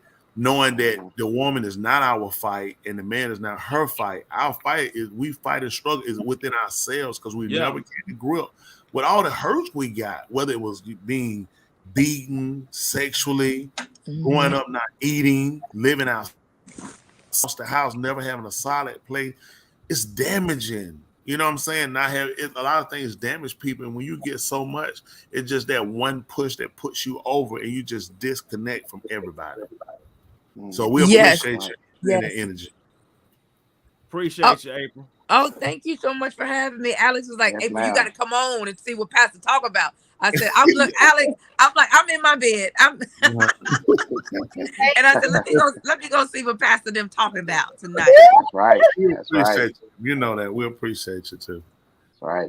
And hope we'll get to talk to you again sometime, and let us know when you have these talks, event, whatever. We'd like to definitely help pass them out, because people need to talk. People need to help. That's right. Women need to know this. This is valuable information. Women sure need to know it. I appreciate you. They need to know about the womb and to keep get their womb over 30 to get them married or what not. Hey, there's womb management. Don't forget to throw that book in the trash. Y'all heard it from her. Yeah. Is that what they need to do? Is that When you bring the oh my God. Listen, when you bring the women, you have your next event. Line all the toilet seat with womb management. Said it was y'all go. I want all you ladies to have a copy. That's all right. I appreciate the promo. April Mason, womb management. Y'all heard it here first. Yeah. She did not endorse your book. Lord have mercy. But you know, y'all be, I ain't gonna lie, y'all be killing me with this, because funny thing is, y'all, the stuff that men do to women, the moment they have a daughter, they be like, all right, don't let no boy do this, do this, do this. It's like, wait a minute, but do you think your daughter is exempt from getting, as y'all ran through other folks' daughter, do you think your daughter is exempt? Yes, the daughter has to be exempt. No, because the daddy is reaping what he sowed, daddy. Oh, don't say that. Don't say that, April. Don't say that. Don't say that, April. But that's what I'm saying. So that right there is what we have to discuss. Treat other people's daughter the way you want somebody to treat yours. The fact that you know that what men do and what young boys do, and you can give her this rundown, that says a lot. I'm with you.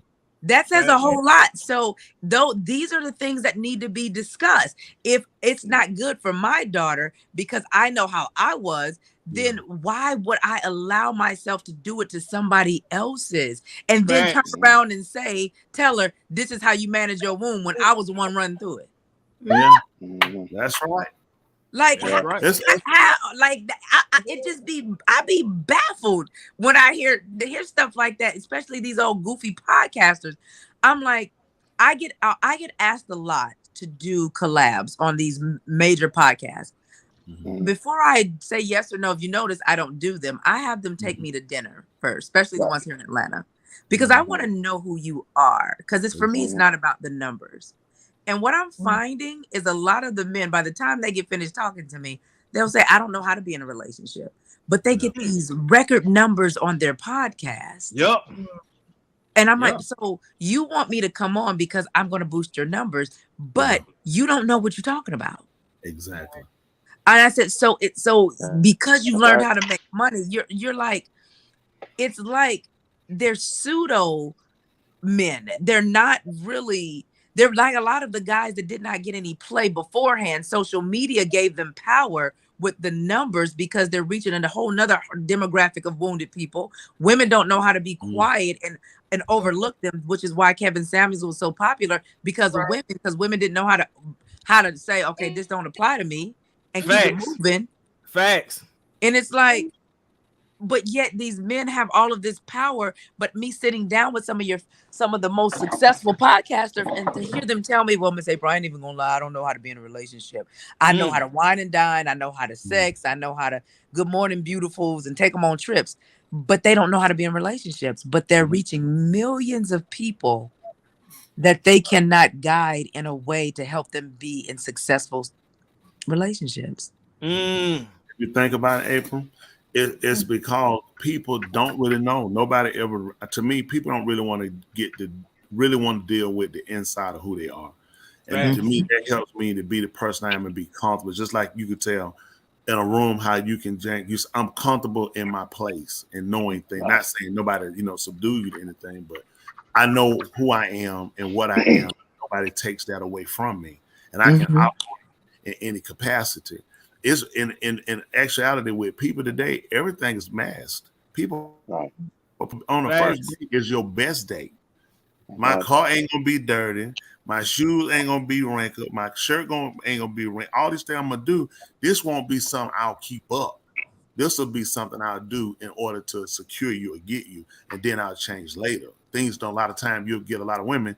I remember how it used to be, and now we can't even afford to eat at home, let alone eat out how we went out. I remember we used to go, and we couldn't afford to go anywhere. We're about to be out, so and it's so damaging because the person has created this reality for somebody that's not a reality, and then this person gets them and realize I'm pretty much stuck, and then you get a person underperforming because they feel like I was duped.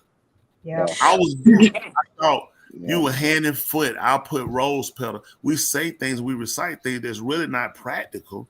And you got to get people to say, listen, we had to approach a relationship in two ways. Definitely emotionally, because I got to feel like there's connection there. But then we have to look at financially. We have to have that stability. Love is not going to feed our stomach and put a roof over our head.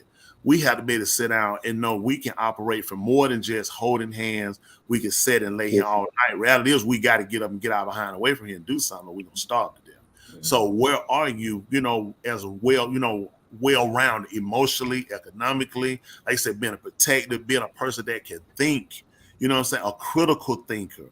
All these things are so important. A lot of relationships crash because when things happen, people realize you really don't know what you're doing. And at least if you had told me, I would have known, what to expect. Now, Pastor, let me ask you this. Why do you think it's hard for people to become the representative that they're pretending to be? Since you know what to do from the get-go. Mm-hmm. So why don't you just become that? If you're aware that if I do these things, this will get her or him to like me. If I do these things, I know this is what they're looking for. So why not just become what you're pretending to be? What to know me for who I am, then you wouldn't like me. So you pretty much kind of follow the pattern that people give. Typically, a woman wants somebody with a nice car, or anybody would say that. People want people with money, or people want this image or whatever. So people learn how to create that image, but they don't know how to go back and make sure, they kind of correct the image that they are and become happy with who they are and say, I can show who I am and I can be who I am and be confident in myself. And I can assure you getting me is more than I might not be able to make millions of dollars or even hundreds of thousands of dollars, but you can count on me to be that and be this person. And this is the real person of who I am. I'm genuine. I'm honest, because people don't want that. People want, and think about it. When we read books in school, in elementary school, all the books, things worked out. Jack and the Beanstalk, Chased by the Giant, but everything worked out. The Three Little Pigs, the last pig had a brick house that it couldn't blow down. Everything worked out. Little Goldilocks. So everybody look for the princess story, meet your Prince Charming. He want to meet his prince he can kiss to wake up from, wake up from the poison apple or whatever it is, or get his Cinderella. So they're giving us such a make-believe reality that people don't sit down and people realize that's not my life. That's not who I am. And life doesn't actually happen. And you know how you say, and they live happily ever after. And that hurt us. For the so-called Negro, that's not reality. We start off in a rough situation from birth in a lot of situations. And then we get in relationships, and then we're dealing with being molested, or deal with coming out of a single parent home, needing both parents, the male to teach his son how to be a man, the mother to tell the son, hey, this is what you're gonna do. Watch out for this type of woman. And then he getting both sides. So learning how to be a man, hearing things from his mother, telling him what you do, what you don't do. This is what a woman does, So we getting a child growing up with one side of a situation or information. So they come into a relationship, and they don't know. Everybody just masks. My father couldn't be my mother. He tried to be the best father he could and make up for not having a mother in a lot of people's situation. But you don't have that womanly instinct that you would have gotten, or that teacher if you had a mother. Same thing with a woman having a son having a mother, not a father, that she can teach him things and tell him things a man should do. But it's the instinct teaching pattern. And now, because you don't, and everybody just been playing roles and trying to fill in spots, we just have a lot of insufficient information. So people are afraid to say, listen, I don't know what I'm doing, which is honest, but it's scary. You might take it. Now, what do you feel about I told Alex this, and he was like, "Hey, bro, you know your audience will go crazy if you do that about marrying someone that don't look like me." Now I'm gonna tell you about me what I say about that. This is me. Yeah, for real. Listen, this is what I say. I tell everybody, get what you like. That's And, right. you know, because you know, people put that stereotype. Honest, they do. They'll say, They do. "Oh, I just don't go on Yep. black mirror." People are people. At the end of the day, what makes you happy? Like me, I hate mayonnaise. I just don't like it. I ate so many mayonnaise sandwiches. I do. That's me. But there are people that love mayonnaise. They Should love they be mayonnaise. punished and shouldn't eat mayonnaise because I hate it? Yes, they should. Yes, they should be punished. But no, on a real tip, we had to sell people. If that makes you happy, if that's Right. what you want, I mean that for you know, because I mean at the end of the day, sometimes people haven't got their best relationship because they went with bad or don't marry outside of your race. I tell people, if you marry outside of your race, you marry an animal. A human is inside the race. We all look different. We all have different pigmentations or whatever it might be, hair texture. At the end of the day, you got to be happy with your choice. I always taught my boys that, hey, you marry what you like. I marry what I like. You get what you want. End of the day, whether it's white, Chinese, whatever. That makes you happy. That's what you marry. So if you do, listen, don't let nobody stop you. Oh yeah, my mentor, she was like, "Girl," because my people don't see me with a black man, and not because that they're not well. Alex know the kind of men I like, and they're normally the blue collar guy, but the blue collar guy doesn't have enough confidence within himself because he's intimidated. Yes, he's intimidated. But I'm dealing with it right now, and I'm like, bruh, I'm like, bruh, listen, and as a woman like myself, I grew up with blue collar men. It's probably why I like them. My grandfather came home dirty. He was a carpenter and he built some of the homes in San Francisco. I grew up around that. And so what happens is when you like those kind of guys, but they see you with their favorite celebrities, they question. So what you doing over here with me? Well, I don't like them. I like you. And then it becomes, how much money a man got to have to be with you? Bruh, trust me, I know what you do, but I'm still over here. So it becomes that battle between them having enough confidence to say, you know what?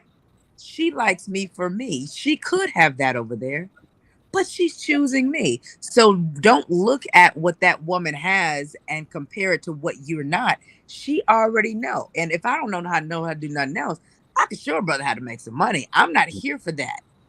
I'm here to see who you are as a man first.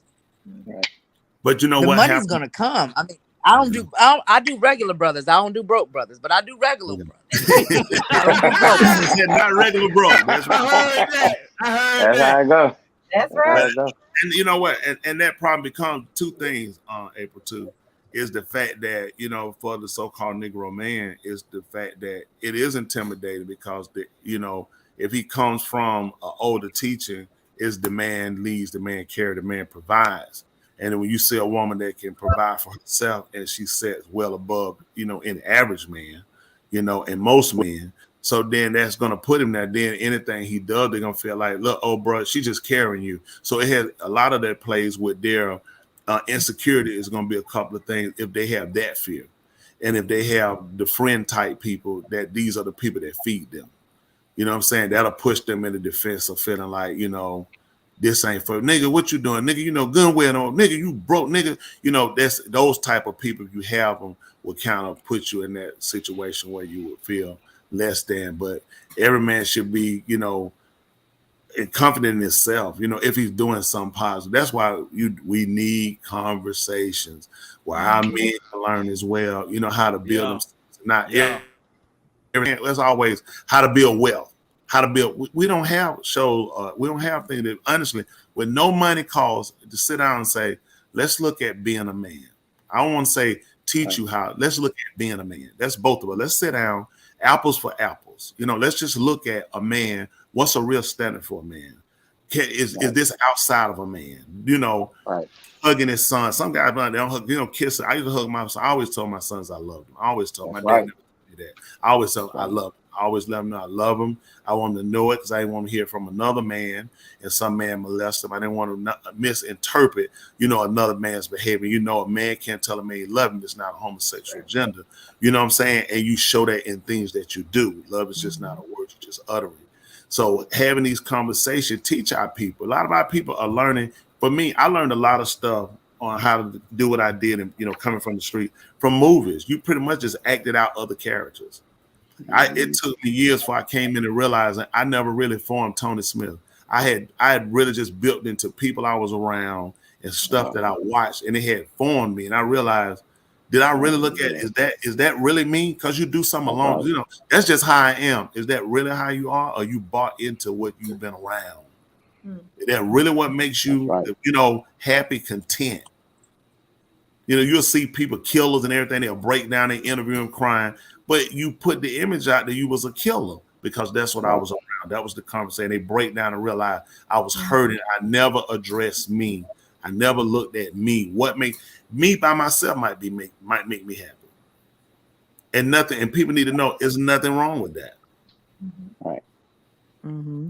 So real conversation, give people an opportunity to say, you know what, maybe I'm not crazy. People say, you crazy, something wrong with you. Why you don't want to be with nobody? You don't desire it, but sometimes for some people, they just say, I'm at a place in my life to where I'm just good with me right now. And I just don't want anybody to intercede in what I'm doing because I'm still dealing with me. I like where I'm at. I'm moving in a certain direction. And I would just like to ride this wave for a while. I leave the door open if that's something I want to do. Versus people say you got to do it by this age or you're done. Mm-hmm. You get it? No. I'm still maturing. I'm still learning more of me and deciding, do I want to be bothered? Because at certain points in your life, you just realize you don't even want to be bothered with nobody. If you've been out of a relationship for just like right now, I'm just good. It's been too many.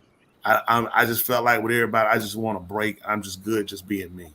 People need to be able to have that conversation. Mm-hmm. To say maybe you can be good just being you, and not told if you a certain age that you washed up because 30, if you 30. If you look at the studies show that women getting married for the first time at the age of 40 and over has tripled. Yep. So people are still in that mindset of if she's under a certain age, it's like, but we still fine though. We still fine. So it's like we don't live up under that same thought process anymore. But it does show that women are getting married at a higher rate at 40 and over, as well as women a size 12 and over. Because the average size woman in America is a size 12. So what we see is people on these podcasts and things talking about stuff, but they're not looking at the numbers. They're not looking at the stats. So when they say a woman is washed up after she's 34, 30, she didn't hit the wall 35. Well, first of all, most men aren't even mature enough to be even getting married at that age if they didn't have any guidance in the first place. And number two, we're evolving, and I don't think we're seeing just how much men and women are evolving. And honestly, I don't think men are seeing how much women are evolving, because us 40, 45-year-olds, we don't look like the 40, 45-year-olds back in the day. Yeah. So it's like, wait, that was old uncle auntie. Yeah. And like I be telling my son-in-law, boo-boo, I can't keep these 28s to 37s off your 47-year-old mother-in-law, honey. So I don't know what to tell. We're not them no more. And I don't think it's for a lot of men having these conversations, I don't think they're wrapping their mind around, they're really paying attention to, wait, she's 50, but she don't look like the 50-year-old ladies back in the 50s. And so it puts us at a different pace where we are still being, very highly sought after women 40 and over. But once again, they still stopping it at, well, if you 30 or 35, it's like, but you ain't getting married. But women getting married for the first time 40 and over has quadrupled. That says a lot. Mm-hmm. And a lot of them, from my research, are glad that they waited, because they probably would have gotten married early, not knowing what they were doing, and divorced. That's what happened most. Inexperience will kill one quick. And that's something too. People rush and jump it and not getting experience and not, showing, consistency. That's something we never teach our kids, teaching our kids young. Commitment, consistency, honoring your word, until other things happen, just basic principles. I think it help people as, they mature later on and start to get into commitments, as relationships, committed relationships, and the dating phase of really just, love at first sight and we married next week. We really need to know each other. I'm a person, I'm not against a person like, let's see what your credit is. Because I'll always say something about you. People might say it doesn't, but a lot of things say a lot of, if we're going to marry, we're going to have to buy a house, buy cars, whatever it is we're doing, it's going to involve credit until we can build. So a lot of things are getting people, because a lot of time now, y'all know what women have secret bills, because my wife have. I met her. Listen, I remember me and her was getting married. I asked her dad. I went to her dad's house. I asked her dad. I said, you want to have a seat? He said no. It was his house. I asked. He said no. And he said, they told her, I said, I want to ask you about marrying your daughter. He said, she owed a lot of money. I said, here I was. He told me. And I sat there, and here I was. I'm gonna stand by my woman and get her, and she crying. Oh, why you have to tell you that? I said, how much do you owe? And she didn't tell me that night. And I asked another week. I said, I'll get back with you. Do you know that has been almost 29 years? I still to this day I asked her, you owe? She said, not. She said, I don't think it's a lot. This is almost 29 years. I still don't know how much this. And he told me. He said, I told her she owed a lot of money. Right. I said, wow. Yeah, so women need to learn how to do that. Tell the man how much debt you have, so he knows how long he has to work. Like, she got married with you, not telling you how much she owes. So now I know I'm not saying how much I owe. Look, my social security, they send you the letter.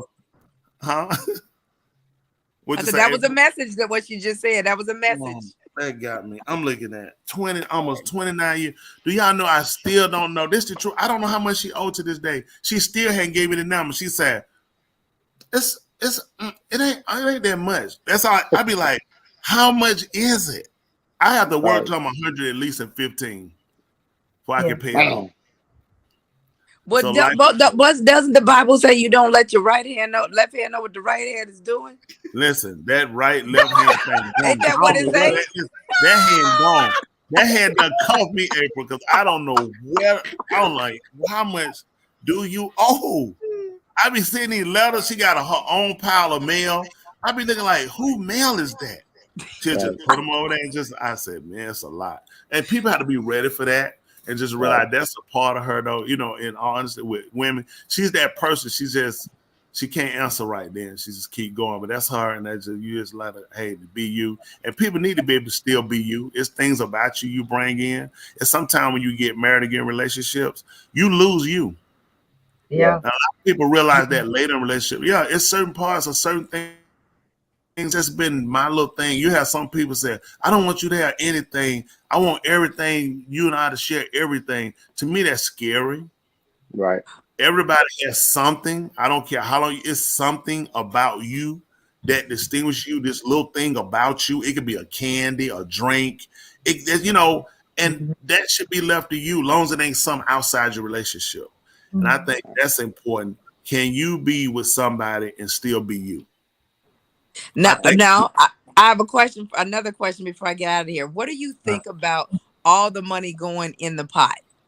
And I just had this conversation with someone that I'm dating, and we had this conversation came up about all the money being in one pot, like and so because.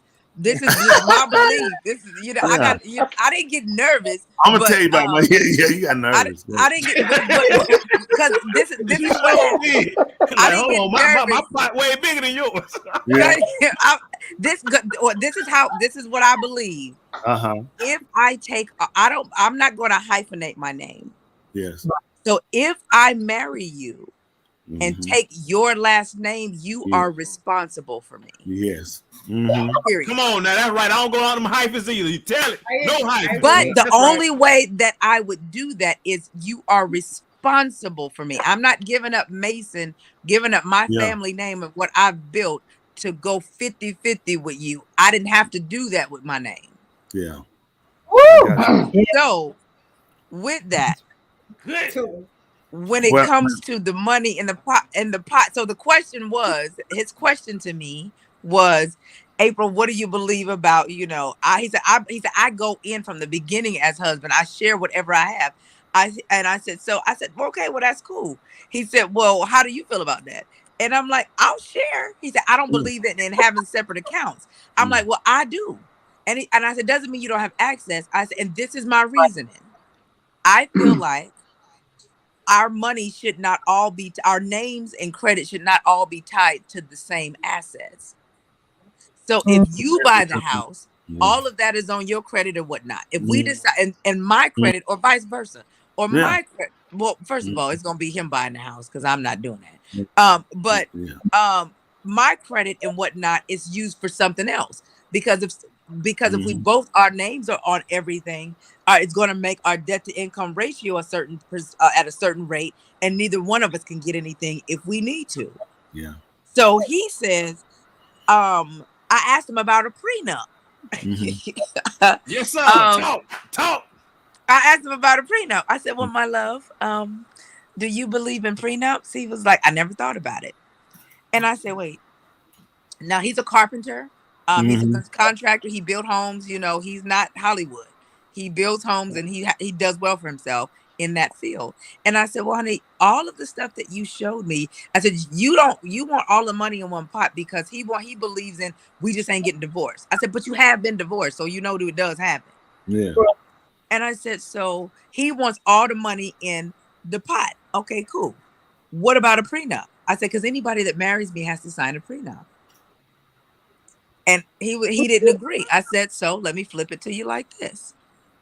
That 6,000 square foot home that you have, all of that wonderful stuff that you put in it, I said, you just showed me your Harley, my love, and you put over $100,000 in that.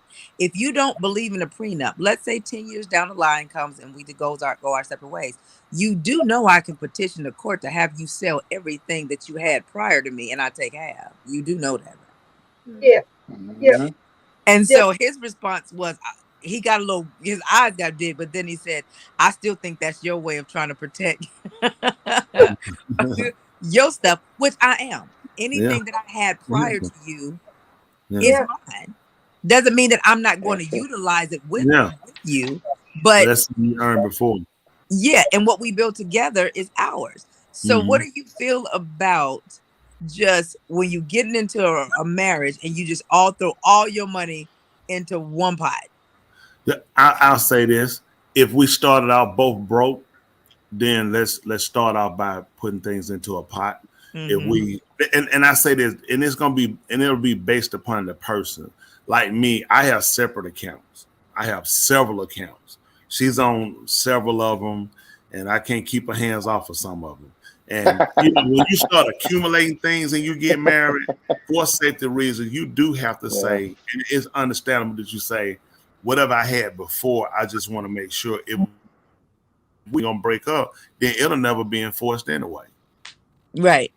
So it's one of those things you say, well, we ain't gonna need it. Well, if we sign it, it won't hurt because we won't never have to use it. So in that case, and then it's depending on how confident you are in a person to where I'm comfortable enough to you to say, because it's not in which ought to be more precious. A person bringing a person into their inner self is the most precious. But then when you got your house, cars, whatever you got, businesses, you're looking at, I'm bringing you to my world of these are things I have. And if something goes wrong, you can walk away with these things. And I work to have these things. So I understand that amount of that protection, having that there. And it is when you have things, you have to be cautious because in business, you watch people and there are people that are manipulative and they'll manipulate their way into something. And next thing you know, you'll be a burnt victim. So yes, I don't have a problem with that. I think if a person good, like with me, my wife have accounts. I'm not on them. I don't even know where they at. And she just had to go in mine, and she pay and do whatever she does. That's it. I don't even know what her accounts. If I asked her, you know what she'll tell me? I'm I'm because I don't know where she banks. I don't know where this woman banks at. I know she on my stuff. She use my, that's all I know. Listen, but that's her world. You know what I'm saying? That's her world like that. She got $5 in a bank account somewhere sitting, and that's her world. And I mean, you. So I guess for a person, it's all about how comfortable and how far you want somebody into your territory. Because it is. You know, it's like predator. They'll let you come so far. After that, they say back off. This too close. If you back up, they'll calm down. So it's like how comfortable I am in you in this much of my world with everything I got and access to it, and you can walk away with it because they're saying this is a part of me. This is what I've done. So no, I'm not against that. And I think if a person, you know, would sit down and consider if it was on the other end, depending on if they were equally matched, they'll say, you know, okay, this is understandable. But if a person's not, then it's hard for them to kind of configure that, and they'll take it as, oh, you think it's about the money. No, but I just want to be practical at the same time. So all I heard was, I got to get rid of him. That's all I heard. Listen, that's no, you know how it is. You know, you just making sure. That's hey, right. How about I hope he ain't watching this episode. All I heard was I gotta get ready because he adamant about this money thing about I'm in. We gotta be in together, and I'm like, well, I would expect. If my wife was deceased, you know, most high witnesses still like 50 years, and I found out how much she owed on top of the year. But I mean, if I had to marry somebody else with what I have, ain't a whole lot, but I got a couple of trinkets and things, I would definitely not want somebody. I wouldn't want to do that. I think if a person asks me, listen, we gonna be you need to let me in and let me get, and that's you're gonna make me leery because I'm not gonna be comfortable with that. You know what I'm saying? Unless you bring it to the table equally matched. That's me. I'll be honest. I wouldn't be just comfortable with that. You know what I'm saying? Because I'm like, especially if we have that. If I tell you I don't want to do that, let me feel like I'm comfortable enough. Because if you get comfortable enough, you say, get what? You ain't got to ask.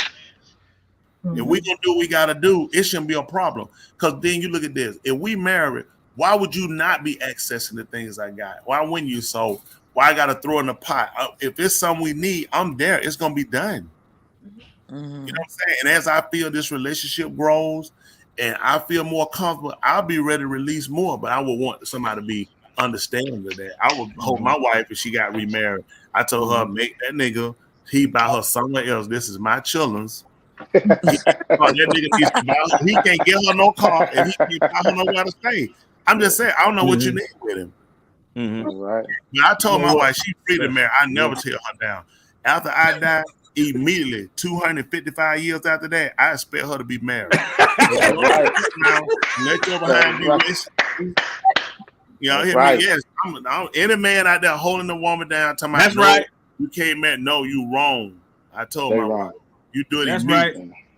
Right. Listen, as soon as the clock strike 255 years, you get married. Then, really? I'm like that. I don't want to hold nobody down. But 255 years. That's not holding nobody down. Nah. Listen, she still got a whole life ahead of her. So she gonna be with the Lord with you.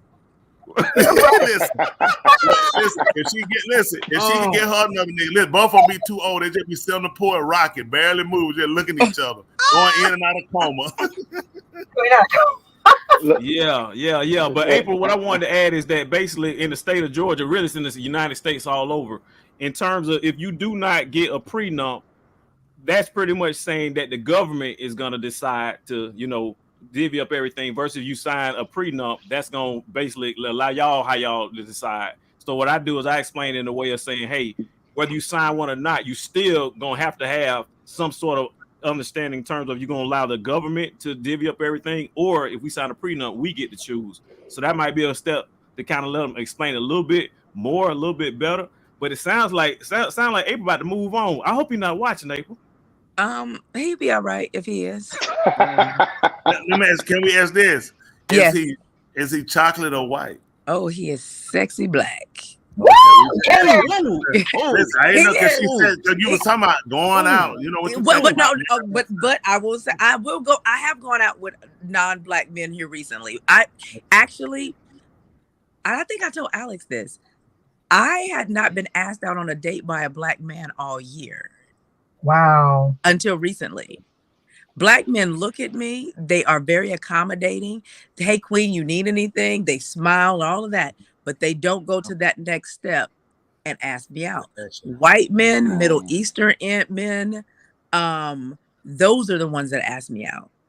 So as friendly as I am, I'm the same way across the board. Brothers will sit back.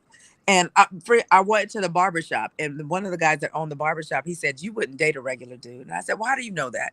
He said, because you pulled up in a Tesla. I said, what does my Tesla have to do with you? Mm-hmm. And so this is what they do. And now, so you have that kind. But then you have the ones that have a whole lot of money that I'm around as well.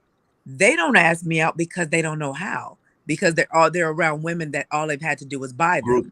So here I come, and they don't know what to do with that. So I've only been asked out this year 99.9% by non-black men, even though I'm around black men the most. Wow.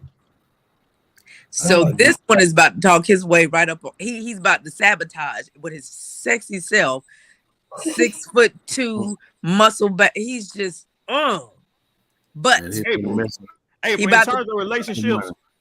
terms of relationships and dating, do you recommend or do you practice abstinence, or what's your teachings on that? I don't teach on it. I don't have nothing to say to people. I don't have anything. I don't touch that part. You just try to help them. You just try to help them to come together. Tell them what things they need to do. Yeah, that's not my area. And how they go in the clashing and getting it. They yes. Go but then somebody will send you child support papers. They'll send you child support, or if they get AIDS, they'll want to send you a bill saying, yes, because taught me to get in the bed. I stay out of that. That's not my lane. Because what I found is what my ladies try to do what I do, but they don't have what I have to be able to do what I do. Mm-hmm. So I stay out of that part. There's quite a few areas I stay out of as far as telling them what to do. I just show them this is what femininity looks like. This is what it is and what is not. Put your own brand of femininity on you. Mine is refined hood because of my personality. So take what I'm teaching you and put it on what your personality is. I just teach them the fundamentals, but I stay out of all of that other, the abstinence and all of that. I stay out of all of that. That's not my lane. I'm not qualified. So you're saying that abstinence is not your lane? Practicing abstinence is not your lane? I could if we talking honest, I could not marry someone that I had not sampled. I did that. Oh, put it out there. Y'all heard it. There's no way. I was married to that. Yeah. Trust God. Just trust God. Just trust God. No, I don't have enough trust. No. I done did that. Yeah. So you can trust him, you just can't trust the fella. So trust him is trusting the fella. Yeah, I don't. That's me. I don't tell women to do that, but that's me because in situations like that, I don't do that from a standpoint of I'm just doing this. No, I will get you emotionally connected to me before I do something like that. Right. It's not just some random, okay, let me just get this out the way. No. But I'm not that's why I say I'm not qualified to have that conversation because I've done that before when I got married, and I trusted the Lord, and he did not hear my cry in that area in my marriage. So, for me, but you know what? Yeah. And again, these are real issues, real things that people have to talk about, and a lot of people that are in relationships and they are dissatisfied. And people can say, well, sex shouldn't be the relationship, but sex is very much a part of the relationship. When he made the man say it was not good for him to be alone, I was going to make him something that was compatible. They'll say, help me, help me. No, it was actually, he was going to make something that was suitable for him. something that was fit for him emotionally, sexually, as well as, something that helped him in going with whatever you get in life, it becomes yours. The garden wasn't his garden and she was in it, it was theirs, and both of them, cohabitated there.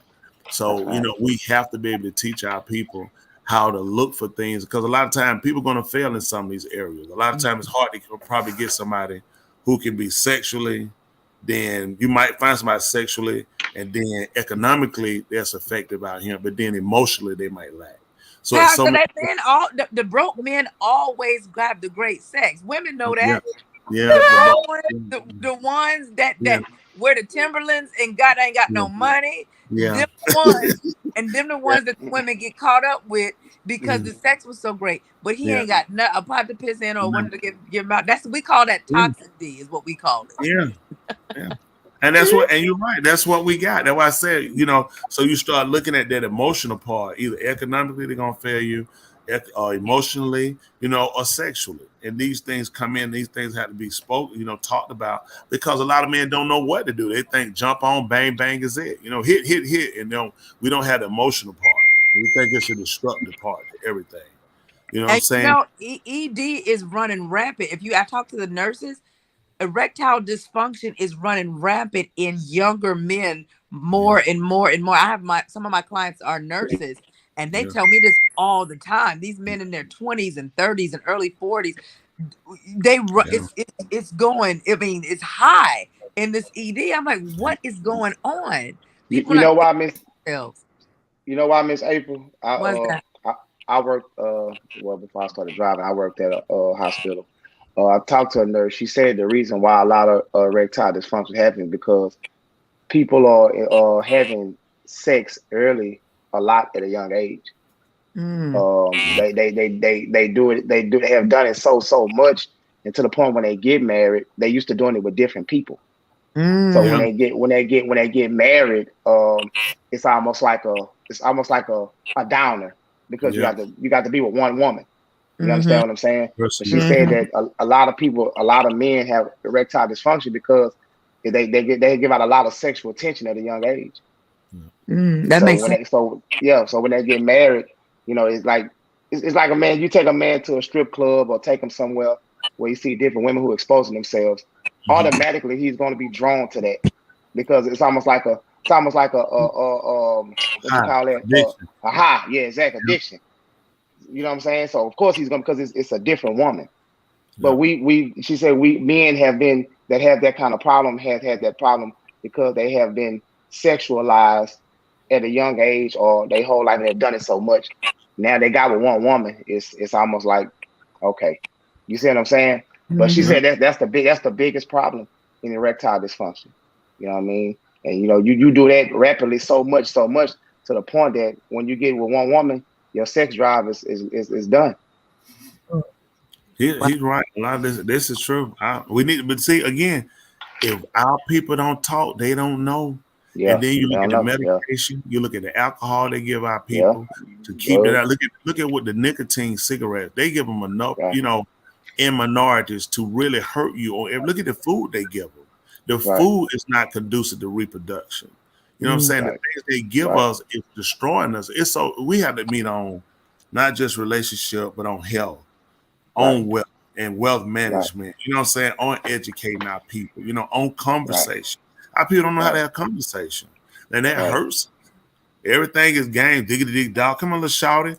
We don't have everything destroyed, talking disrespectful. It don't it come out of your first greeting was come here, shout, and he grabbed you. Right. And we got to educate our people and teach them how to conversate, how to look at the diet, how to look at all these things, because you're in a mental and a spiritual battle when you're out here too, as well as physical. That's right. So it's a lot of work. A lot of work. Oh yeah. Hey, we definitely, again, I'm glad you all are having this conversation. Definitely appreciate you. We're glad. Yeah, you got to come back and see us again sometime too. I will. I would definitely come back and see you.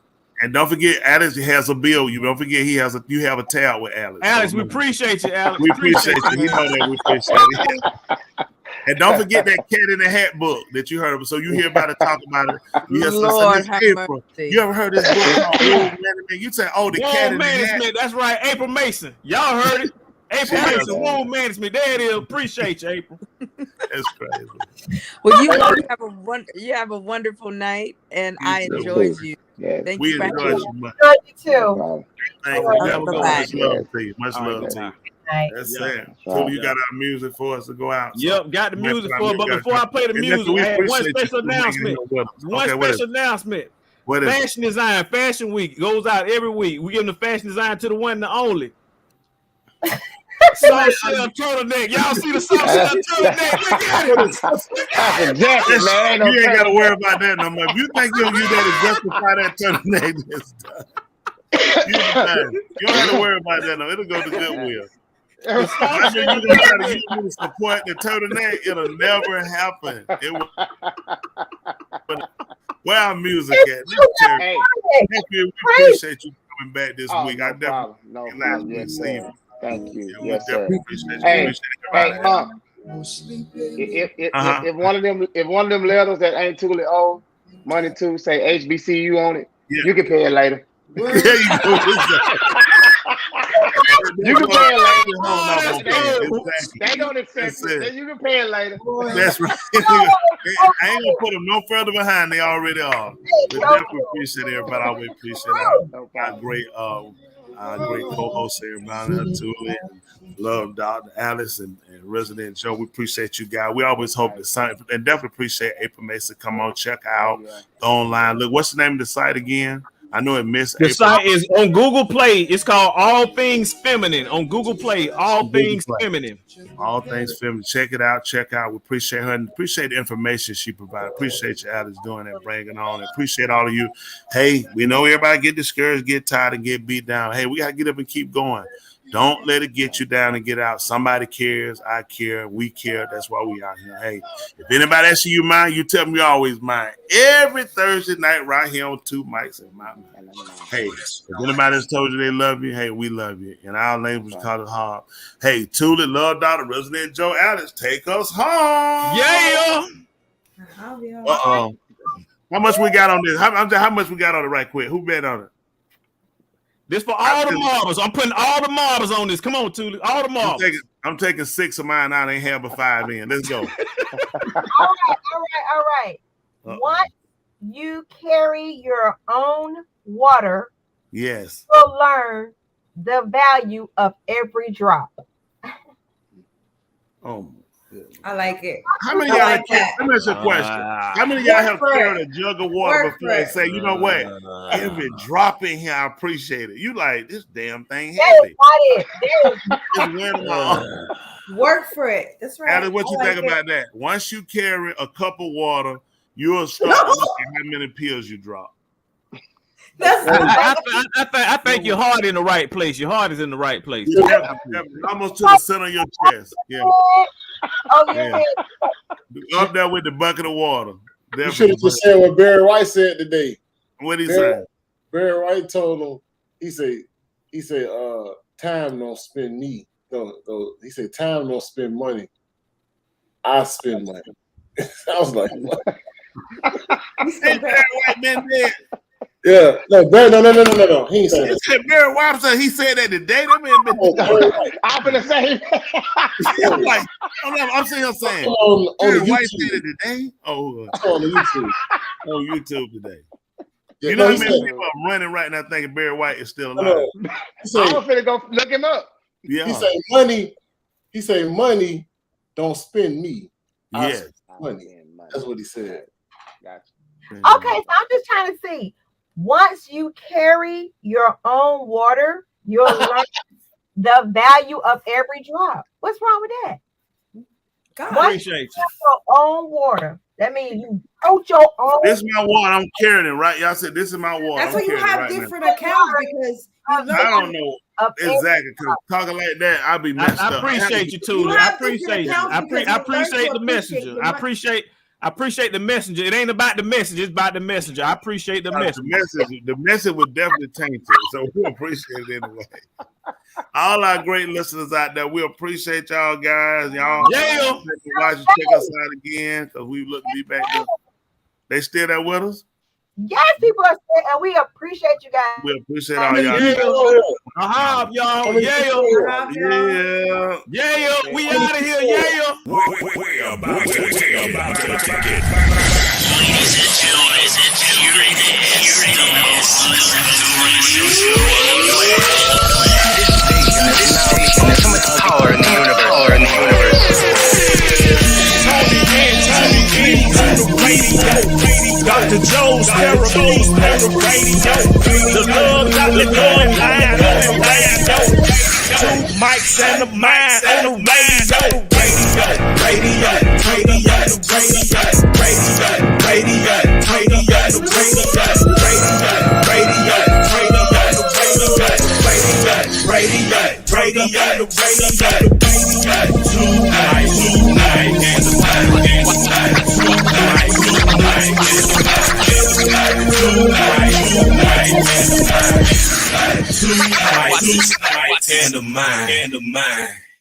Yeah.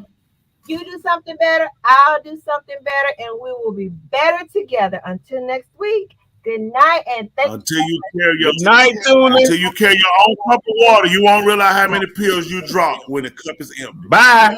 Yeah.